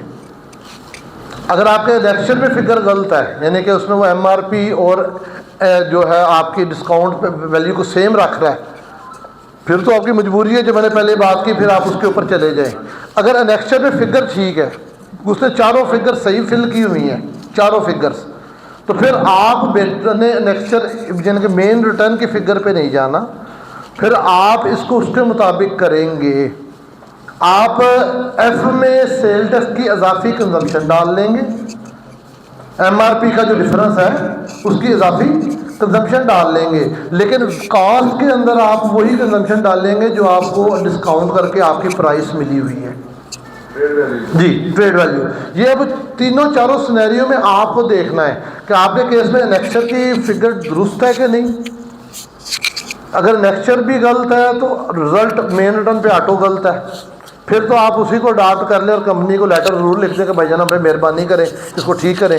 अगर एनेक्चर में फिगर दुरुस्त है और मेन रिटर्न पे गलत है, तो फिर आप वो जो डिफरेंस इजाफी सेल टैक्स का है उसको आप उसमें ज़ाया करें एनेक्चर F के अंदर। एनेक्चर F के अंदर पहले हमारे पास आपको पता है वो कॉलम नंबर 7 होता था कि उसके अंदर हम वो जो इजाफी था जो हमें चीज़ें थी वो हम कर सकते थे। अच्छा, थर्ड शेड्यूल में तो खैर उसकी ज़रूरत इसलिए पेश नहीं आनी कि जब आपने सेल डालनी है तो आपने MRP बैरल फीड करनी है, एट द एंड वो हो बराबर जाना है, ठीक है ना। लेकिन आप उस रेशो को निकाल सकते हैं। लेकिन अगर आप जो है वो उसकी पीछे से ही गलत है तो आगे फिर गलत को ही आप कॉस्ट बना के फिल वक्त उसको पूरा कर लें तो आपका पर्पस बैरल पूरा हो जाएगा, क्योंकि आपका HS कोड सेम है, आपकी क्वांटिटी सेम है, तो वैल्यू 2 लाख 10 लाख कम या ज़्यादा लिखे जाने से कोई फ़र्क नहीं पड़ना मटेरियली, ठीक है जी। आगे चलते हैं जी। जी जी, कुछ ऐसे सेक्टर्स हैं जिन मैन्युफैक्चरर जिनको हमने फर्दर टैक्स की वजह से सेल टैक्स रजिस्टर्ड किया हुआ है, जिसमें कुछ इंडस्ट्री लोकल जैसे फ्लोर मिल्स हो गई, आइस फैक्ट्रीज हो गई, और कुछ पेट्रोल पंप जिनको डीलर डिस्ट्रीब्यूटर कंसीडर किया जाता है, वो क्या करेंगे? देखें, पहले तो अगर हम प्रेस्क्राइब पर्सन के ऊपर बात की थी तो वो मैन्युफैक्चरर जो टैक्सेबल सप्लाई कर रहे हैं, अगर आपकी टैक्सेबल सप्लाई नहीं है, मेरा वैसे हम्बल मानना ये है, आइस फैक्ट्री के हवाले से अलग बता देगा, 3 साल पहले उस पर आ गया था जी। अब आइस फैक्ट्री तो अब नॉर्मल टैक्सेबल है ना, उसमें तो 18% हर चीज़ वही लगनी है, लेकिन वो कोई आई थिंक कोई भी इसको सेल टैक्स की रिटर्न नील की ही फाइल की जा रही वो ये इसको हम ना ही रिकॉर्ड करें तो ठीक है, अच्छा फर्दर ठीक है, क्योंकि आइस फैक्ट्री 18% स्टैंडर्ड रेट पे है। जो पेट्रोल पंप्स हैं देखें उसके अंदर फिर वो 3 कैटेगरीज हैं पेट्रोल पंप की। एक वो है जिनका 156A कमीशन चार्ज होता है, वो फाइनल है, उसके अंदर टेक्निकली आप कमीशन एजेंट हैं, आप उसके ऑनर नहीं हैं। B वो है कि जो ख़रीदते हैं और बेचते हैं, वहाँ पे बहरहाल वो टैक्सेबल सप्लाई है, उसको उस पेट्रोलियम प्रोडक्ट को कहीं पे भी लॉ में टैक्सेबिलिटी से नहीं निकाला गया। आपको 18% जब आप या जो भी बल्कि एप्लीकेबल रेट उसका तो कम ज़्यादा होता रहता है ना हर 15 दिन बाद, उसके मुताबिक आपने सेल परचेज उसकी रिकॉर्ड करनी है, ठीक है ना। बाकी जो फ्लोर मिल वाली आपने बात की, राइस मिल्स हैं, आपकी किस तरह के बिजनेसेस हैं, मेरी हम्बल सबमिशन में या तो सेक्शन 14 के तहत आप रजिस्टर्ड ही ना हो। अब आपने फर्दर टैक्स और एडिशनल सेल टैक्स और वो सारों से बचने के लिए रजिस्टर्ड करवा लिया, तो बहरहाल आपको अपनी रिटर्न फाइल करनी है, चाहे 100% सेल आप एग्जाम्प्ट गुड में दिखाएं, कल को आप सेल टैक्स रिटर्न और इनकम टैक्स रिटर्न के अंदर आपकी सेल एक दफ़ा 0 होगा, एक तरफ 80 करोड़ होगा, तो आप कैसे एक्सप्लेन करेंगे? तो उसको एग्जाम्प्ट दिखाना चाहिए। एग्जाम्प्ट होना और बात है, लेकिन जब आप रजिस्टर्ड हो जाएं तो फिर आपको अपनी सेल टैक्स रिटर्न मेरी हम्बल सबमिशन में फाइल भी करनी है, चाहे 100% एग्जाम्प्ट करें, ठीक है। और मुझे वही उम्मीद है कि अगर आप अपनी फ्लोर मिल की लगा लें, आप अपनी बाकी लगाएं या अपना वो करें, तो मुझे उम्मीद है कि शायद आपका नेक्स्ट ये ओपन भी ना हो प्रोफाइल के अंदर, और अगर ओपन होता है तो फिर उसको भी एग्जाम्प्ट बेस पे फिल कर लें। लेकिन बहरहाल वहाँ पे जो टैक्सेबल गुड्स का काम कर रहे हैं तो वो ओपन होता है उसके ऊपर। दूसरा ना, ये बड़ी बारीक सी टेक्निकलिटी है, मैं भी रिकॉर्डिंग में नहीं आता, मैं एक हिंट दे देता हूँ। ये जितने हमारे इस तरह के हैं ना, राइस है, फ्लोर मिल है, ये कॉटन वाले हैं, इनकी कई बाई प्रोडक्ट्स ऐसी हैं जो एग्जाम्प्ट नहीं है। मैं उसके तफसील में नहीं जाता इस टाइम, लेकिन कई बाई प्रोडक्ट्स ऐसी हैं जो एग्जाम्प्ट नहीं है। महकमा से मेन HS कोड देखता है तो वो चीज़ें एक अरसा दराज से चल रही हैं तो अल्लाह खैर के चलती रहे, लेकिन अगर बारीकी में जाएंगे तो बहुत सारी चीज़ें एग्जाम्प्ट नहीं है, ठीक है। तो मैं इसकी मिसाल दे देता हूँ। ये मसलन ये कॉर्न वाले हैं, ये आप उसकी जो है उसका टिक्का या उसकी जो बाकी चीज़ करते हैं, कॉर्न तो आपका एग्जाम्प्ट होगा, टिक्के का HS कोड फ़र्क है, वो 6 शेड्यूल में कहाँ पे एग्जाम्प्ट लिखा होगा, और वो बिकता है ना आपके लिए, अब फ्यूल के लिए यूज़ होता है, तो उसका तुक्का या टिक्का जो भी उसको कहें, ठीक है, तुक्का जो है ना, तो उसका कहाँ पे एग्जाम्प्ट लिखा हुआ है। जब आपने उसको प्रोसेसिंग कर लिया तो फिर हर बाई प्रोडक्ट का आगे से लगा HS कोड लगना है, और हर HS कोड के अकॉर्डिंग टू लॉ लगना है, ठीक है ना। तो इसलिए वो यही है कि आप उस तरह के केस में अगर तो रजिस्टर्ड है तो मेरी हम्बल सबमिशन है कि अपनी रिटर्न में सेल भी फीड करें, और अपनी रिटर्न में आप अगर ओपन होता है, अगर सिस्टम आपको आपकी प्रिंसिपल एक्टिविटी को पढ़ के आपने बात का other manufacture NEC flour mill पे लगाया होता है तो फिर तो सिस्टम उसको ओपन करेगा। तो अगर आप फ्लोर मिल लगा लें और फिल ना करें तो कल को आप वो एक्सप्लेन कर सकते हैं, कल को एक्सप्लेन कर सकते हैं जी, चूँकि मैं प्रेस्क्राइब पर्सन में फॉल नहीं था करता तो इसलिए मैंने इसको फिल नहीं किया, तो वो मेरी हम्बल सबमिशन में वो लीगली आपकी बात दुरुस्त होगी। सर ऑफ द रिकॉर्ड जो यहाँ पे ये पूछना चाहूँगा, पर्टिकुलरली एक केस अगर इस लॉ को फॉलो करेगा जिस तरह आप कह रहे हैं फिल करें, महकमा उसी को पकड़ता है, ये एक अलग मौजू है जो महकमे पे छोड़ देते हैं ये सर, ठीक है ना। अच्छा जी, नेक्स्ट को मैं टाइम थोड़ा चूँकि काफ़ी ज़्यादा ले रहा हूँ तो उसमें वो चीज़ें ताकि हम उसको कर लें। अच्छा जी, एग्जाम्प्ट गुड्स का कॉलम आ गया, ठीक है जी। वही जो बात हमने शुरू में की थी कि जब आपके टैक्सेबल और एग्जाम्प्ट दोनों होंगी तो फिर एग्जाम्प्ट गुड्स आपने फिल करनी है। मुमकिन है आपने टैक्सेबल परचेज़ की, मैंने 1 करोड़ पे के जूस खरीदे, 50 लाख मैंने किसी NPO के हॉस्पिटल को दे दिए जिसकी सप्लाई एग्जाम्प्ट है, और 50 लाख मैंने टैक्सेबल बेचा, तो क्वांटिटी तो मैंने दोनों आउट करनी है ना, गुड्स तो मैंने दोनों आउट करनी है। तो वो यहाँ पे आपको अपनी वो क्वांटिटी, क्योंकि इनको मिला के domestic zero rated supplies oblique exports, इन सब को मिला के वो क्वांटिटी और वो वैल्यू जो इसके अंदर आपके इनपुट में आई है, आपके परचेज साइड पे आई है, वो आपने यहाँ पे पूरी आउट ज़रूर करनी है।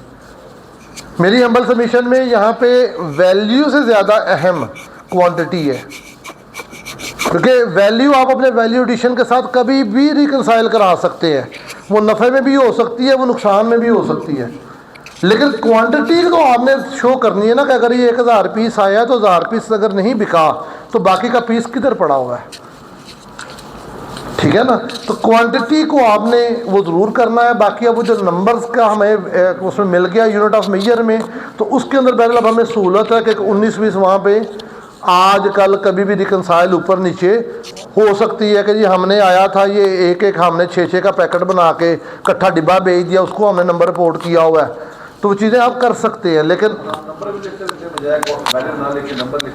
नंबर लिखेंगे तो आप क्वांटिटी को कल को कहीं ना कहीं ऊपर नीचे खेल जाएंगे। अगर वो केजी में ही रहता तो केजी के अंदर तो आपने अगर 1000 केजी आया है तो 1000 kg आउट भी तो होना है ना। और खुसूसन ये H1 के अंदर जे में हम फिर भी दे सकते हैं, कुछ ना कुछ वहाँ पे कोई मटेरियल ज़ाया भी होता है प्रोडक्शन के अंदर, ठीक है ना, लेकिन इसके अंदर तो उसने वो होना ही होना है आउट। तो क्वांटिटी को ज़्यादा केयरफुल हो, वैल्यू को लफ्ज़ कास्ट पड़े, तो फिर अब जब आप इसको फिल करेंगे तो एंड रिज़ल्ट आपका वो आएगा कि जिसकी क्वांटिटी भी आपके पास अवेलेबल है और कॉस्ट बेस वैल्यू भी अवेलेबल है, जो अगले महीने का ओपनिंग बन जाएगा। ठीक हो गया जी सर? नहीं, वो टैक्सेबल में आता है ना सर, ज़ीरो से लेके जितने भी हैं वो टैक्सेबल में आएंगे, वो टैक्सेबल में आएंगे ना। ओपनिंग वाला अभी हो रहा है, मार्च में तो नहीं हो रहा था ना? नहीं, मार्च अब हो रहा है। अगर आप रिटर्न रिवाइज करेंगे तो आपको दे देगा। पहले तो नहीं हो रहा था, अब हो रहा है। और अब आपको दोबारा ऑप्शन उन्होंने 1 टाइम दी है कि आप फिर मार्च ओपन कर लें। अब प्रॉब्लम में वो लोग फंस गए हैं जिन्होंने मार्च के बाद अप्रैल भी सबमिट कर ली हुई है, ठीक है। अब उसमें भी शोर मचेगा, फिर को हल निकलेगा उसका। उनका कोई इशू नहीं, जिनका था तो वो तो उनको ओपनिंग आगे से शुरू होंगी ना, उनकी तो ओपनिंग उनको तो जरूरत नहीं है। मेरे पास जी, मेरे पास फरवरी का क्लोजिंग था जी, जबकि मार्च मेरा वो ओपनिंग नहीं उठा रहा था ना, मुझे एडिट करने दे रहा था जी, अब मैंने मार्च वाला सारा साल मैंने देखी जी, पिछला भी देखी और ये वाला भी अप्रैल के डलने के मार्च में, ठीक है। अब माइनस में चला गया। माइनस में उस टाइम आपको होल्ड करना चाहिए था ना, इंतज़ार करना चाहिए था कि जब ये इशू आ गया है रिवाइज करके अब करें तो लाजमन वो पिक करके तो उसको एक दफ़ा ज़ीरो ज़रूर कर लें। लेकिन ज़ीरो आपने वो कंजम्पशन बेस को कास्ट को जहन में रख के क्वांटिटी पूरी कर लें और कास्ट उतनी डाल लें कि अब आपकी ना वो अगर स्टॉक ज़ीरो हो जाए तो फिर आपकी कम अज़ कम वहाँ पे ज़ीरो बचे एंड पे जी, ठीक है ना, वो ज़ीरो हो जाएगा। ठीक हो गया जी। यहाँ तक सर अनेक्चर F और H1, इसमें कोई सवाल है नहीं तो हम जे पे चले जी। अभी तक जो रिटर्न के अंदर आ रहा है वो भी फर्क आएगा, जैसे जी, एक रिटर्न के अंदर है उसकी थर्ड शेड्यूल वाला आइटम जी, या टैक्सेबल जी, वो ऐप में आ रहा है, एग्जेम्प्ट वाली वैल्यू जो वो नहीं आ रही, एग्जाम्प्ट वाली नहीं आ रही, वो वाली वहाँ पे नहीं आ रही। आप ये आपके पास मौजूद है, आप उसमें ये कर सकते हैं जब आप एच में जाएंगे जी, इसमें आपको स्टॉक निकालना है, वो आपका एग्जेम्प्ट वाला भी आपके पास मौजूद है और दूसरा थर्ड शेड्यूल या टैक्सेबल बुक में। असल में जो है ना उसके अंदर शायद आपको साथ अपने ना मैनुअल भी एक स्टॉक शीट रखनी पड़े। वजह ये है फिर वही बात कि इसका पर्पस HS कोड की मैनिपुलेशन रोकना। वो कहता है जो आपने ख़रीदी एग्जाम्प्ट है, हमारी तरफ से जो मर्ज़ी करें इसका, उसको कोई इशू तो नहीं ना, इनपुट का FBR को कोई नुकसान तो नहीं है ना, ठीक है ना। लेकिन उस सूरत में आपको शायद एक मैनुअल H1 रखना पड़े। दोस्तों ने बिल्कुल है कि उसकी वैल्यूज़ और क्वांटिटी अंदर नहीं आ रही और ये हमें फीड भी नहीं करने देता हमें, ठीक है। तो उसके लिए बेहतर है कि आप एक्सेल पे साथ रखें तो कल को उसको अकॉर्डिंगली एक्सप्लेन कर दें। हम उस सब तक पाबंद हैं जो FBR ने प्रेस्क्राइब किया, जो उसने प्रेस्क्राइब नहीं किया उसको हम अपने मैनुअल के साथ अकॉर्डिंगली एक्सप्लेन कर लेंगे जी। आप कुछ कहने लगे थे? ये बैलेंस शीट का इशू जो है हमारे बना ऊपर से लिखा हुआ है बगैर विदाउट अप्रूवल आप उसका अपडेट कर सकते हैं जी। लेकिन जब आप अप्लाई करते हैं तो वो फर्स्ट टाइम तो वो आपको देता है विदाउट अप्रूवल, फर्स्ट टाइम। जब आपको याद होगा जब हमने SR 350 की बैलेंस शीट की बात करें रूल 18 में जो आ गई, ठीक है ना, वो फर्स्ट टाइम देता है। बाद में भी हमारा तो एक्सपीरियंस वैसे ये है कि बड़ा वो रूटीन में अप्रूव हो जाता है अगर आप उनका रिक्वायर्ड डॉक्यूमेंट पूरी कर दे, ठीक है ना, तभी हमें दिक्कत नहीं आई।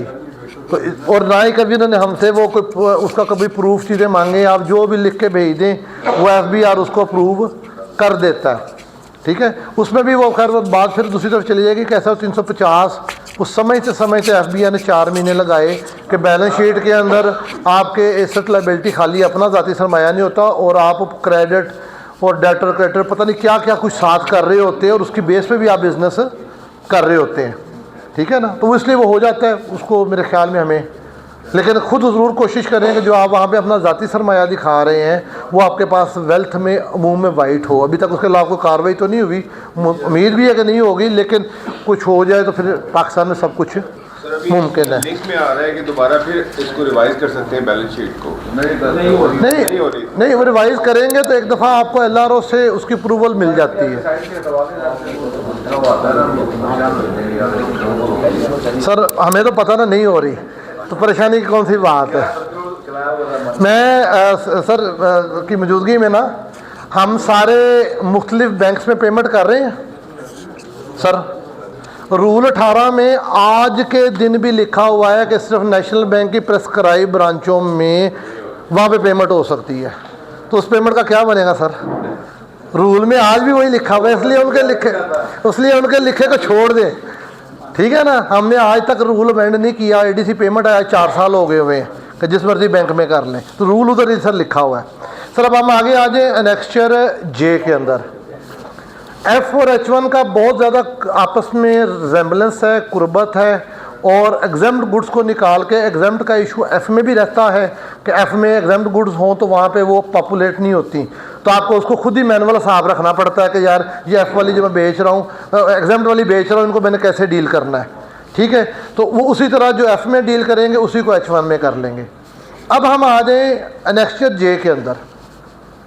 एनेक्स्चर J फिगर्स ऑलमोस्ट उस तरह हैं, फिगर को हम देख लेते हैं। मैं कंसेप्ट के ऊपर बात करूं, F में और J में क्या फ़र्क है?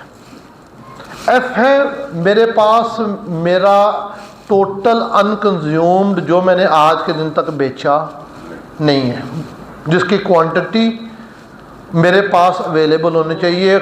वैल्यू को हम छोड़ देते हैं, वैल्यू कुछ भी कम या ज़्यादा हो सकती है, लेकिन क्वांटिटी मेरे पास अवेलेबल होनी चाहिए।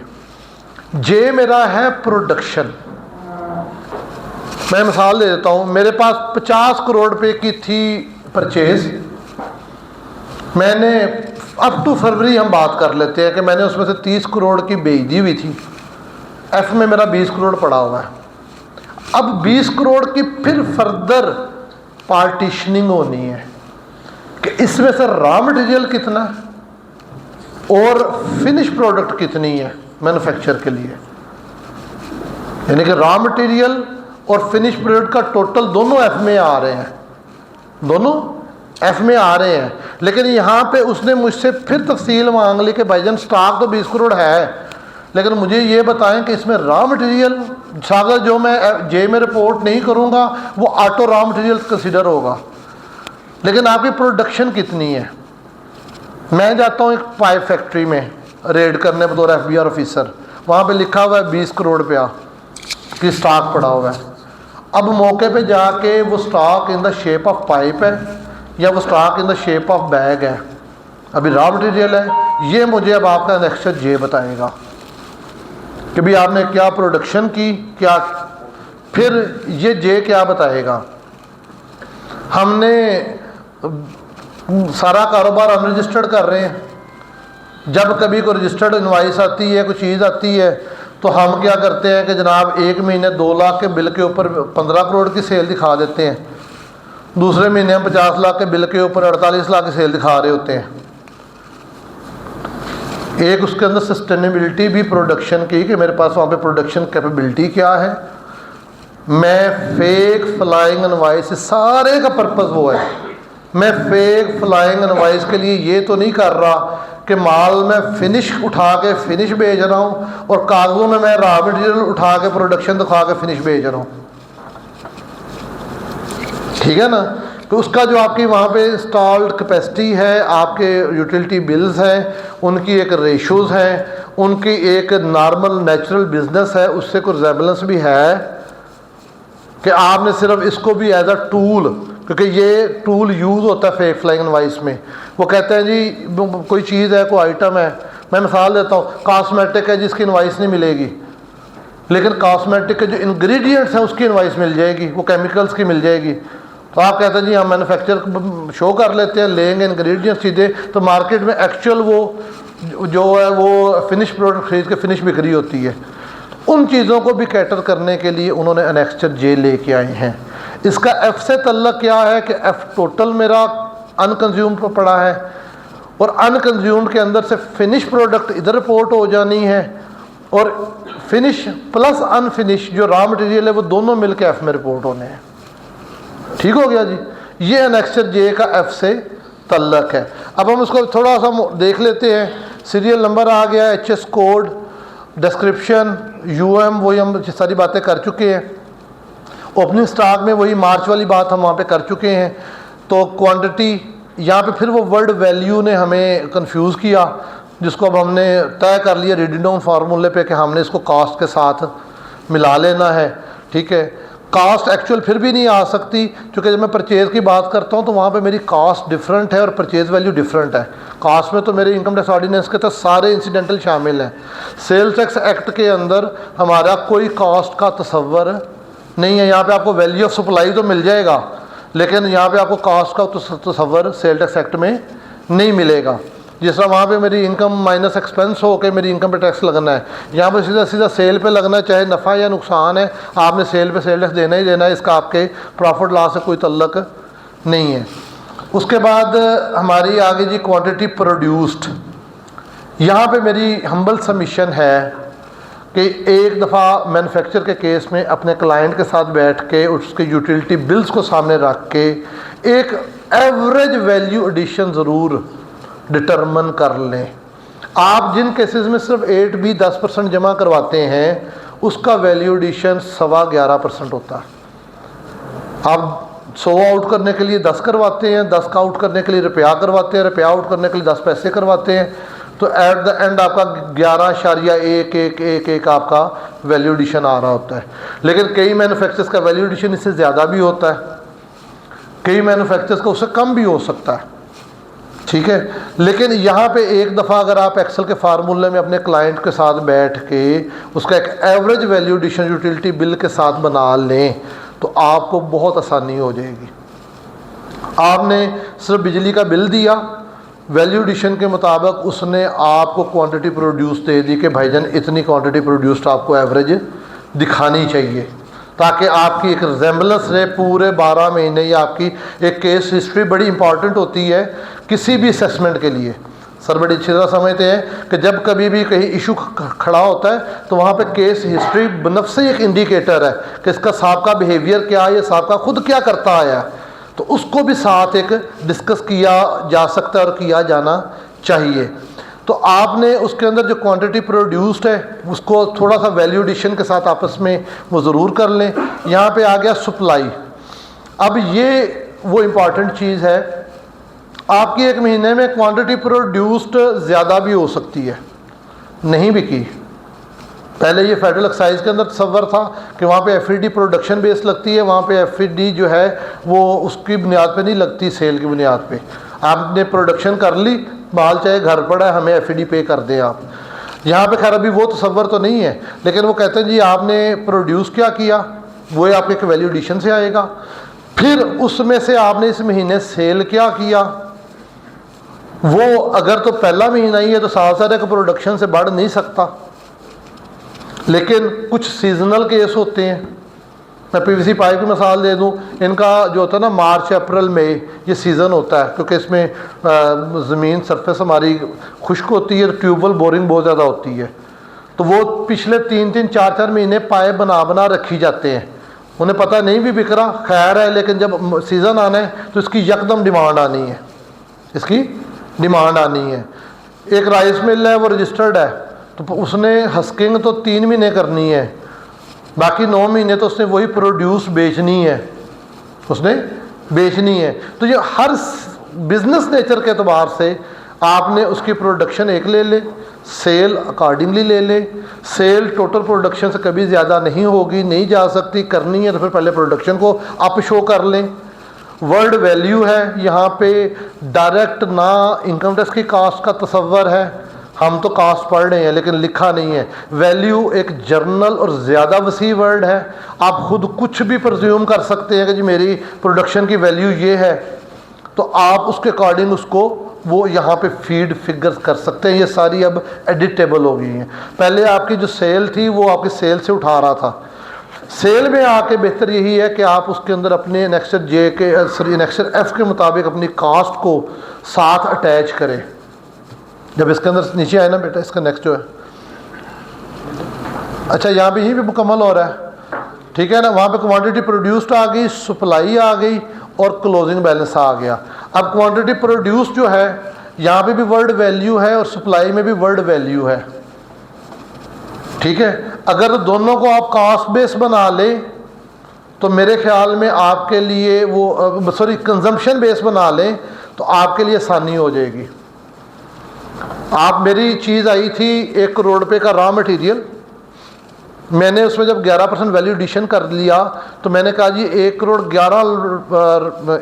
11 लाख रुपए की मैंने प्रोडक्शन की है, ठीक है। और सेल भी जब मेरी सप्लाई आएगी तो 1 करोड़ 11 लाख की मेरी सप्लाई आउट हो गई तो मेरा बैलेंस ज़ीरो हो गया, मेरा बैलेंस ज़ीरो हो गया। अगर 1 करोड़ 11 लाख की प्रोडक्शन हुई लेकिन इस महीने बिका 30 लाख है, बाकी मेरा ओपनिंग में चला जाएगा, ठीक है।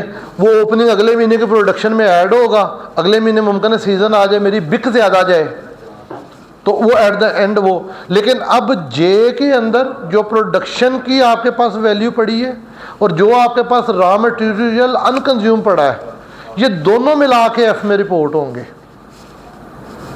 जे के अंदर जो आपकी प्रोडक्शन बच गई, जो इस महीने सेल नहीं हुई, प्रोडक्शन हुई है, और जो रॉ मटेरियल आपका भी अनकंज्यूम पड़ा है, परचेज तो मैंने की हुई है लेकिन वो अभी मैंने उसको प्रोड्यूस मैन्युफैक्चर नहीं किया, तो वो मिला के आपका जो है वो दोनों को मिला के एफ के साथ इसकी रिजेम्बलेंस और इसकी रिपोर्टिंग होगी। ठीक हो गया जी। ये है अब हमारा एनेक्चर जे। जी जिस इंडस्ट्री का आप जिक्र कर रहे हैं जी, ये रॉ मटेरियल भी बाहर बेच देती है, वो कैसे, जब परचेज तो आ रही है उसके पास, उसको कैसे? मैं प्रोफेशनली तो एक चीज़ तो ज़रूर कहूँगा कि कोशिश करें कि अपने क्लाइंट को समझाएं कि एक एनटीएन पे एक नेचर का बिज़नेस करें। मैं इसके 2 मिसालें उनको देता होता हूँ दोस्तों को। मैंने रिक्वेस्ट कर, मैं कहता हूँ कि यार कानून में मना नहीं है, आप ही काम कर सकते हैं, कानून में मना नहीं है। आप तो एक एट टाइम ट्रेडर भी हो सकते हैं, आप मैन्युफैक्चरर भी हो सकते हैं, आप इंपोर्टर भी हो सकते हैं, सारा कुछ हो सकता है। लेकिन मैं उसको एक मिसाल देता हूँ कि यार अगर आपने पेप्सी और शेज़ान मिक्स करके पीनी हो तो पी जा सकती है, पी तो जा सकती है, लेकिन ना मज़ा उसका रहना है, पता लगना है पेप्सी तो ना पता लगना है शेज़ान है। और जितने बड़े बिजनेस हैं, एंग्रो शाही polymer, Engro food, Engro chemical, Engro फलां, वो क्यों इसको अलग-अलग रखते हैं कि हर बिज़नेस के अलग नॉर्म्स हैं, हर बिज़नेस के अलग चीज़ें हैं। अब इसके अंदर पहले तो ये भी आ रहा था मसला नेक्चर जे में, हमारा कॉस्मेटिक का एक क्लाइंट, अब वो 20 किस्म की कॉस्मेटिक बनाता है, हेयर ऑयल भी है, शैम्पू भी है, साबुन भी, हर एक का एचएस कोड अलग है। अब वो एचएस कोड एक से ज़्यादा फीड नहीं था करने दे रहा, अब आके उसने वो फीडिंग करने दे दी है हमें। अब आके वो एक से ज़्यादा एचएस कोड आप फीड कर सकते हैं, ये भी इशू खड़े होने के बाद वहाँ पे क्लैरिटी आई। दूसरा जो था वो ये था कि हमारा जो है ये जिस आपने कहा कि जी हमने उसमें से रॉ मटेरियल भी कुछ बेच दिया। अब या तो फिर आप ये है कि अपनी सेल में तो नेक्स्ट सी में तो वो रिपोर्ट हो गया, नेक्स्ट सी में रिपोर्ट हो गया, एफ से आप डायरेक्ट उसको माइनस कर लें, जे में आपका वो नहीं आएगा, लेकिन आपकी एक मैनुअल जो शीट आप अपने साथ अपनी इन्वेंट्री की बनाएंगे या बना लेंगे, उसके अंदर वो आपके लिए वो साथ हो जाएगा। जी मैं बस आखिरी 2 मिनट क्लोज कर रहे हैं, ये वाला टॉपिक हम क्लोज कर लेते हैं, उसके बाद सर की बात, फिर उसके बाद अगला शुरू करते हैं। अगला टारगेट तो है ना वो कर लेते, बस 2 मिनट में इसको क्लोज कर लेते हैं। यहाँ पे एक चीज़ और जी मैं इसको कर सकता, आप चाय पिए दोस्त, साथ साथ इसको क्लोज कर लेते हैं। जी वो देना है, वो देना है, वो सर की मौजूदगी में देंगे, सर से आप रिकॉर्ड उस पर राय भी लेंगे, ठीक है ना। सर मैन्युफैक्चरिंग कॉस्ट के अंदर सोलर के वजह से बहुत सारी जो चीज़ें छुपने लग गई है, बिजली का जी जी, इसको हम कैसे कॉस्ट को वो करना चाहेंगे? नहीं देखें, एक चीज़ जो मैंने अदा नहीं की, सोलर मैंने लगा लिया, वो इनकम टैक्स में मेरा एसेट बुक हो गया, मेरी बैलेंस शीट में चला गया, और वहाँ पे फिर होना भी चाहिए कि साफ ज़ाहिर है कि अगर सोलर उसी टैक्स पेयर का है जिसके अंदर आप उसकी कंजम्पशन ले रहे हैं तो उसकी फिर बैलेंस शीट में सोलर अवेलेबल भी होना चाहिए। अगर तो आप किसी थर्ड पार्टी से ले रहे हैं तो फिर तो उसको पे करेंगे, फिर तो फेयर मार्केट वैल्यू भी लग जाएगी, सारा कुछ लग जाएगा, ठीक है। दूसरे अगर आपने उसको कर लिया तो मेरी हम्बल सबमिशन में वो कास्ट का पार्ट नहीं बनेगा, उसकी जो उससे आप कंजम्पशन कर रहे हैं। क्यों नहीं बनेगा? ये ऐसे ही है कि घर के अगर 4 फर्द जो मालिक हैं वो किसी बिज़नेस में काम करते हैं, तो वो अपनी सैलरी चार्ज नहीं कर सकते ना इंडिविजुअल एओपी में, ठीक है। हालांकि काम तो वो कर रहे होते हैं, काम होना कोई दलील नहीं, लेकिन उसकी वो कॉस्ट को पे नहीं कर रहे होते, ठीक है। तो इसलिए सोलर की हद तक यही है कि आप अपनी प्रोडक्शन के लिए आप उसके फार्मूले में उसको ज़रूर रखें, लेकिन इनकम टैक्स में जाके वो कास्ट का हिस्सा नहीं बनेगा, मेरी हम्बल सबमिशन में। अच्छा जी, इसके ऊपर जो है अनेक्चर, हमने एफ़ की बात कर ली, हमने H1 की बात कर ली, J की बात कर ली, और इसके अंदर जो है अब एक सवाल आ जाएगा, इम्पॉर्टेंट है। हम कहते हैं जी मैं ये अनेक्चर फिल नहीं करता, मैं तो रिटर्न इसके बगैर ही भरी जाता हूँ, देखी जाएगी जो होगा। ये भी तो मार्केट में कंसेप्ट आना है कि नहीं, जिस तरह एफ को हमने किया अरसा दराज से खोल के बंद कर दो, रिटर्न चली जाएगी जी, पता चला, ठीक है ना। अच्छा जी, अब मैंने अनेक्चर H1 या J फाइल नहीं किया तो क्या कॉन्सिक्वेंसेस है। सबसे पहले सर इसके ऊपर है रूल 18(1).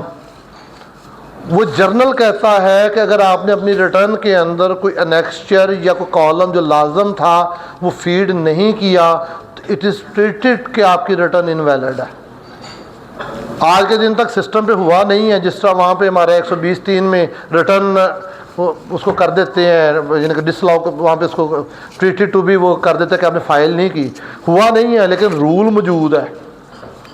इसलिए इसको आपने सीरियस लेना है, इसकी फाइलिंग को, इसको आपने इजी नहीं लेना। FBR को रूल खुद याद आ गया, अगर उसने नेशनल बैंक के साथ दीगर बैंक डाल लिए ना इसी रूल में, वो भी लिखा हुआ है, तो वो ये भी आपकी मुमकिन रिटर्न को इनवैलिड कर दे। और अगर वो इनवैलिड कर दे तो अब बेस्ट जजमेंट भी आ गई है, हमारे सेक्शन 11 के जो आए हैं, 11D के 11F करके है, अब उसमें हमारी आपको पता है बेस्ट जजमेंट भी आ गई है। अगर आपकी रिटर्न इनवैलिड है या आपकी रिटर्न फाइल नहीं की तो आपके खिलाफ बेस्ट जजमेंट कर सकता है सेल टैक्स में भी। दूसरी चीज़, अगर एक लम्हे के लिए कि मेरी रिटर्न इनवैलिड नहीं हुई तो फिर आएगी सेक्शन 33 की पेनल्टी। अच्छा, 33 में चूँकि ये अनेक्चर अब इंसर्ट हुए हैं, इन अनेक्चर का लॉ में कोई कैटेगरली जिक्र नहीं है, क्योंकि ये नेक्स्ट तो अभी हुए हैं ना, और सेक्शन 33 तो अरसा दराज से मैंड दूसरा नहीं हुआ। तो फिर इसकी सीरियल नंबर है 19 जो जर्नल पेनल्टी को डील करती है। जी मैं लेता हूँ ये, मैं सेक्शन सीरियल 19 जो डील करती है उसमें है कि जी 5,000 रुपया या 3% टैक्स, वो उस अमल की जो कि सेक्शन 33 में कहीं और नहीं लिखा, लेकिन वो आपने वायलेशन की, तो फिर उसके तहत वो हो सकता है आपके ऊपर। तीसरा जो इसका बड़ा नुकसान होगा, अगर आपने इसको फिल नहीं किया, अगर तो ये ब्लैंक रहता तो चलें फिर भी शायद काबिल हद तक गुजारा चल जाता। आपने फिल नहीं करेंगे, ये आपकी परचेज सेल ऑटो उठाता जाएगा, क्वांटिटी आउट नहीं करेगा, वैल्यू नेगेटिव कर देगा। और वो जिस तरह एफ़ में किसी दिन अचानक पता चला कि मेरी रिटर्न फाइल नहीं हो रही, या एफ़ को पकड़ के मुझे नोटिस आ गया, या आपको बहुत सारे नोटिस का सामना करना पड़ेगा। इसलिए मेरी प्रोफेशनल हम्बल सबमिशन ये है कि हमें ये अनेक्चर समझ के कंसेप्ट के अतबार से बेहतर और बेहतरीन फ़ाइल करने चाहिए, ताकि इनमें से किसी भी कॉन्सिक्वेंस में हम ना जाएं। और मुझे बार बार कह रहे हैं चाय का, लेकिन मैं ना इस टॉपिक को ख़त्म कर दूँ 2-4 मिनट के अंदर। हमारा इसी से रिलेटेड एक नया SRO आया था 578, उसको हम थोड़ा मुख्तसर कर लेंगे, है भी मुख्तसर सही है। खोलें जी 578 SRO जो है ना, ताकि ये चैप्टर फिर हमारा ये वाला मौजू मुकम्मल हो जाएगा आज के लिए इंशाल्लाह। 578 हमारा था जिसके अंदर उसने अनेक्चर A और C को रिप्लेस किया। अनेक्चर A के अंदर आप देखें तो सिर्फ एक कॉलम जो हमें मिला था ना पिछले अनेक्चर A से, वो ये था कि आपका जो है ना इनपुट क्रेडिट नॉट अलाउड, अगर ये इनपुट क्रेडिट नॉट अलाउड, सिर्फ ये एक लाइन अजाफी ऐड हुई है और इसके अंदर हमें कोई अनेक्चर A में चेंज नज़र नहीं आई। अनेक्चर हम C में आ जाएं तो उसके अंदर भी सिर्फ वो सेल टैक्स विद हेल्ड वाला जो है वो एक कॉलम ऐड हुआ है, उसके अलावा हमें कोई ख़ास चीज़ उसके अंदर नज़र नहीं आई। ये वाला इनपुट क्रेडिट नॉट अलाउड सिर्फ ये इसमें ऐड हुआ है। नेक्स्ट C पे आ जाए जी, बाकी नेक्स्ट सारा सेम है, आप दो सारे ऑलरेडी उसके आदी हैं, उस पर बात करने की ज़रूरत नहीं है। नेक्स्ट सी के अंदर जो है ना, ये sales tax withheld at services, और ये दूसरा ये 1-2 कॉलम ऐड हुए, बाकी मेन सारे पार्टिकुलर वही हैं। एच एस कोड 8 डिजिट का हो गया हुआ है। यूएम के अंदर पहले मसला था, वो अब आपको मैंने बताया 5-7 दिन से वो मसला हो गया हुआ है, अब आप उसको नंबर्स में ले सकते हैं। नीचे आ जाए नेक्स्ट सी के अंदर, नेक्स्ट C1 में, इसी के सेकंड पेज पे नीचे ये है जिसके ऊपर मुख्तसर सी बात है। पहली तो बात ये है कि ये payment received against domestic sales है, इसके अंदर एक्सपोर्ट का तल्लक नहीं है, ये सिर्फ डोमेस्टिक सेल के लिए है। अभी तक ये सिस्टम पे अपलोड नहीं हुआ, लॉ में आ चुका है, अपलोड नहीं हुआ। यहाँ पे particular buyers NTN CNAC name type, invoice detail, उसकी date, HS code, amount, date, payment received. FBR शायद ये समझता है कि मार्केट में हर इनवाइस की रकम अलहदा आती है, शायद ये समझता है कि हर इनवाइस सेम डे ख़रीद के मौके पे होती है। ठीक है, यहाँ पे हमारे पार्टीज़ के लेजर्स 20-20 साल के पड़े हुए हैं, जिनसे हम ले रहे हैं, दे रहे हैं, इकट्ठे आती है, 10 लाख आ गया, 20 लाख आ गया, वहाँ पे कोई इनवाइस का या उस चीज़ का कोई अंदर तसव्वुर नहीं है। तो यहाँ पे कल को दिक्कत आनी है। हम तो अपने क्लाइंट्स को कह रहे हैं, क्योंकि देखें हमने गाड़ी चलानी है रोड सिचुएशन के मुताबिक, रोड जितनी ख़राब होती जाए गाड़ी चलाने वाले ने चलाते ही रहना है। हम तो अब अपने क्लाइंट को कह रहे हैं कि भाईजान आप बिहेवियर अपनाएं, परचेज़ और सेल में आप हर इनवाइस का चेक या पे ऑर्डर अलहदा कर लें। यहाँ पे वर्ड तो वैसे चेक लिखा हुआ है, amount of check received. FBI ने अभी तक ये अपडेट नहीं किया कि दुनिया इससे बहुत आगे चेक से चली गई हुई है।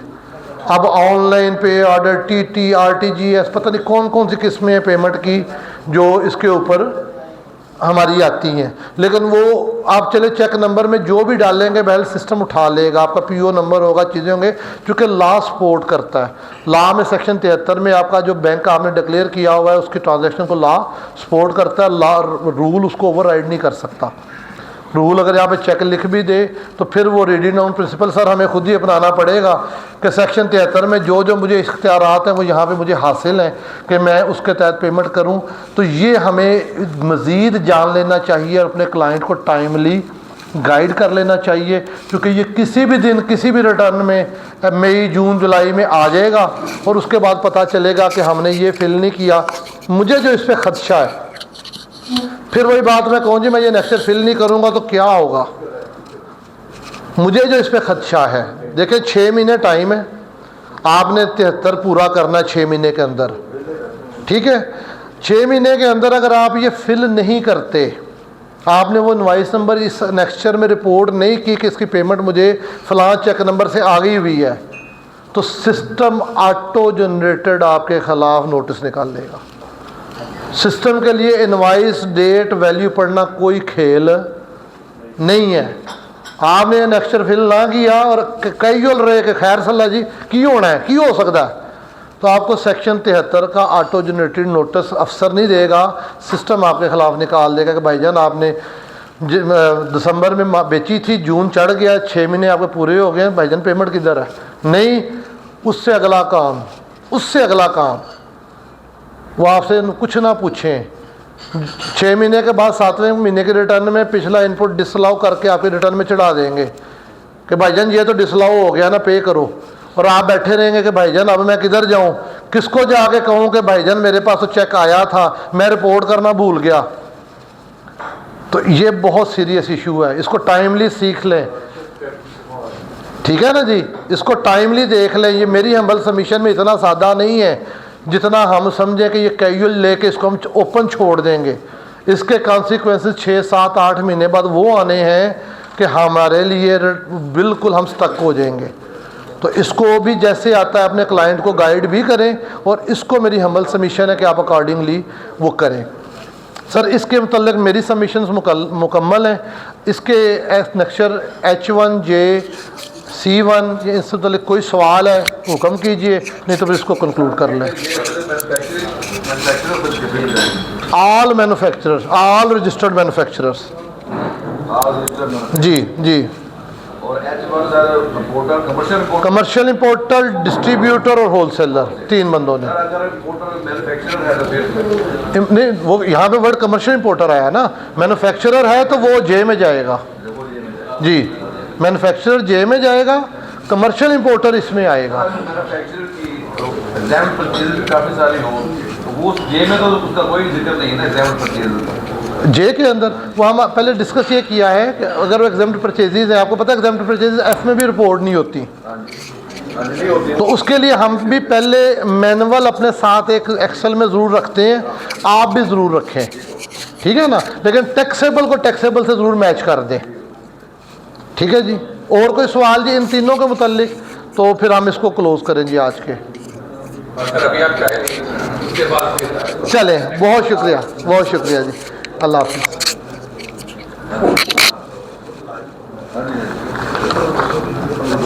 निशान यहाँ पे वीडियो को तो स्टॉप कर ले, वीडियो स्टॉप कर लेना, आगे दोबारा कर लेना।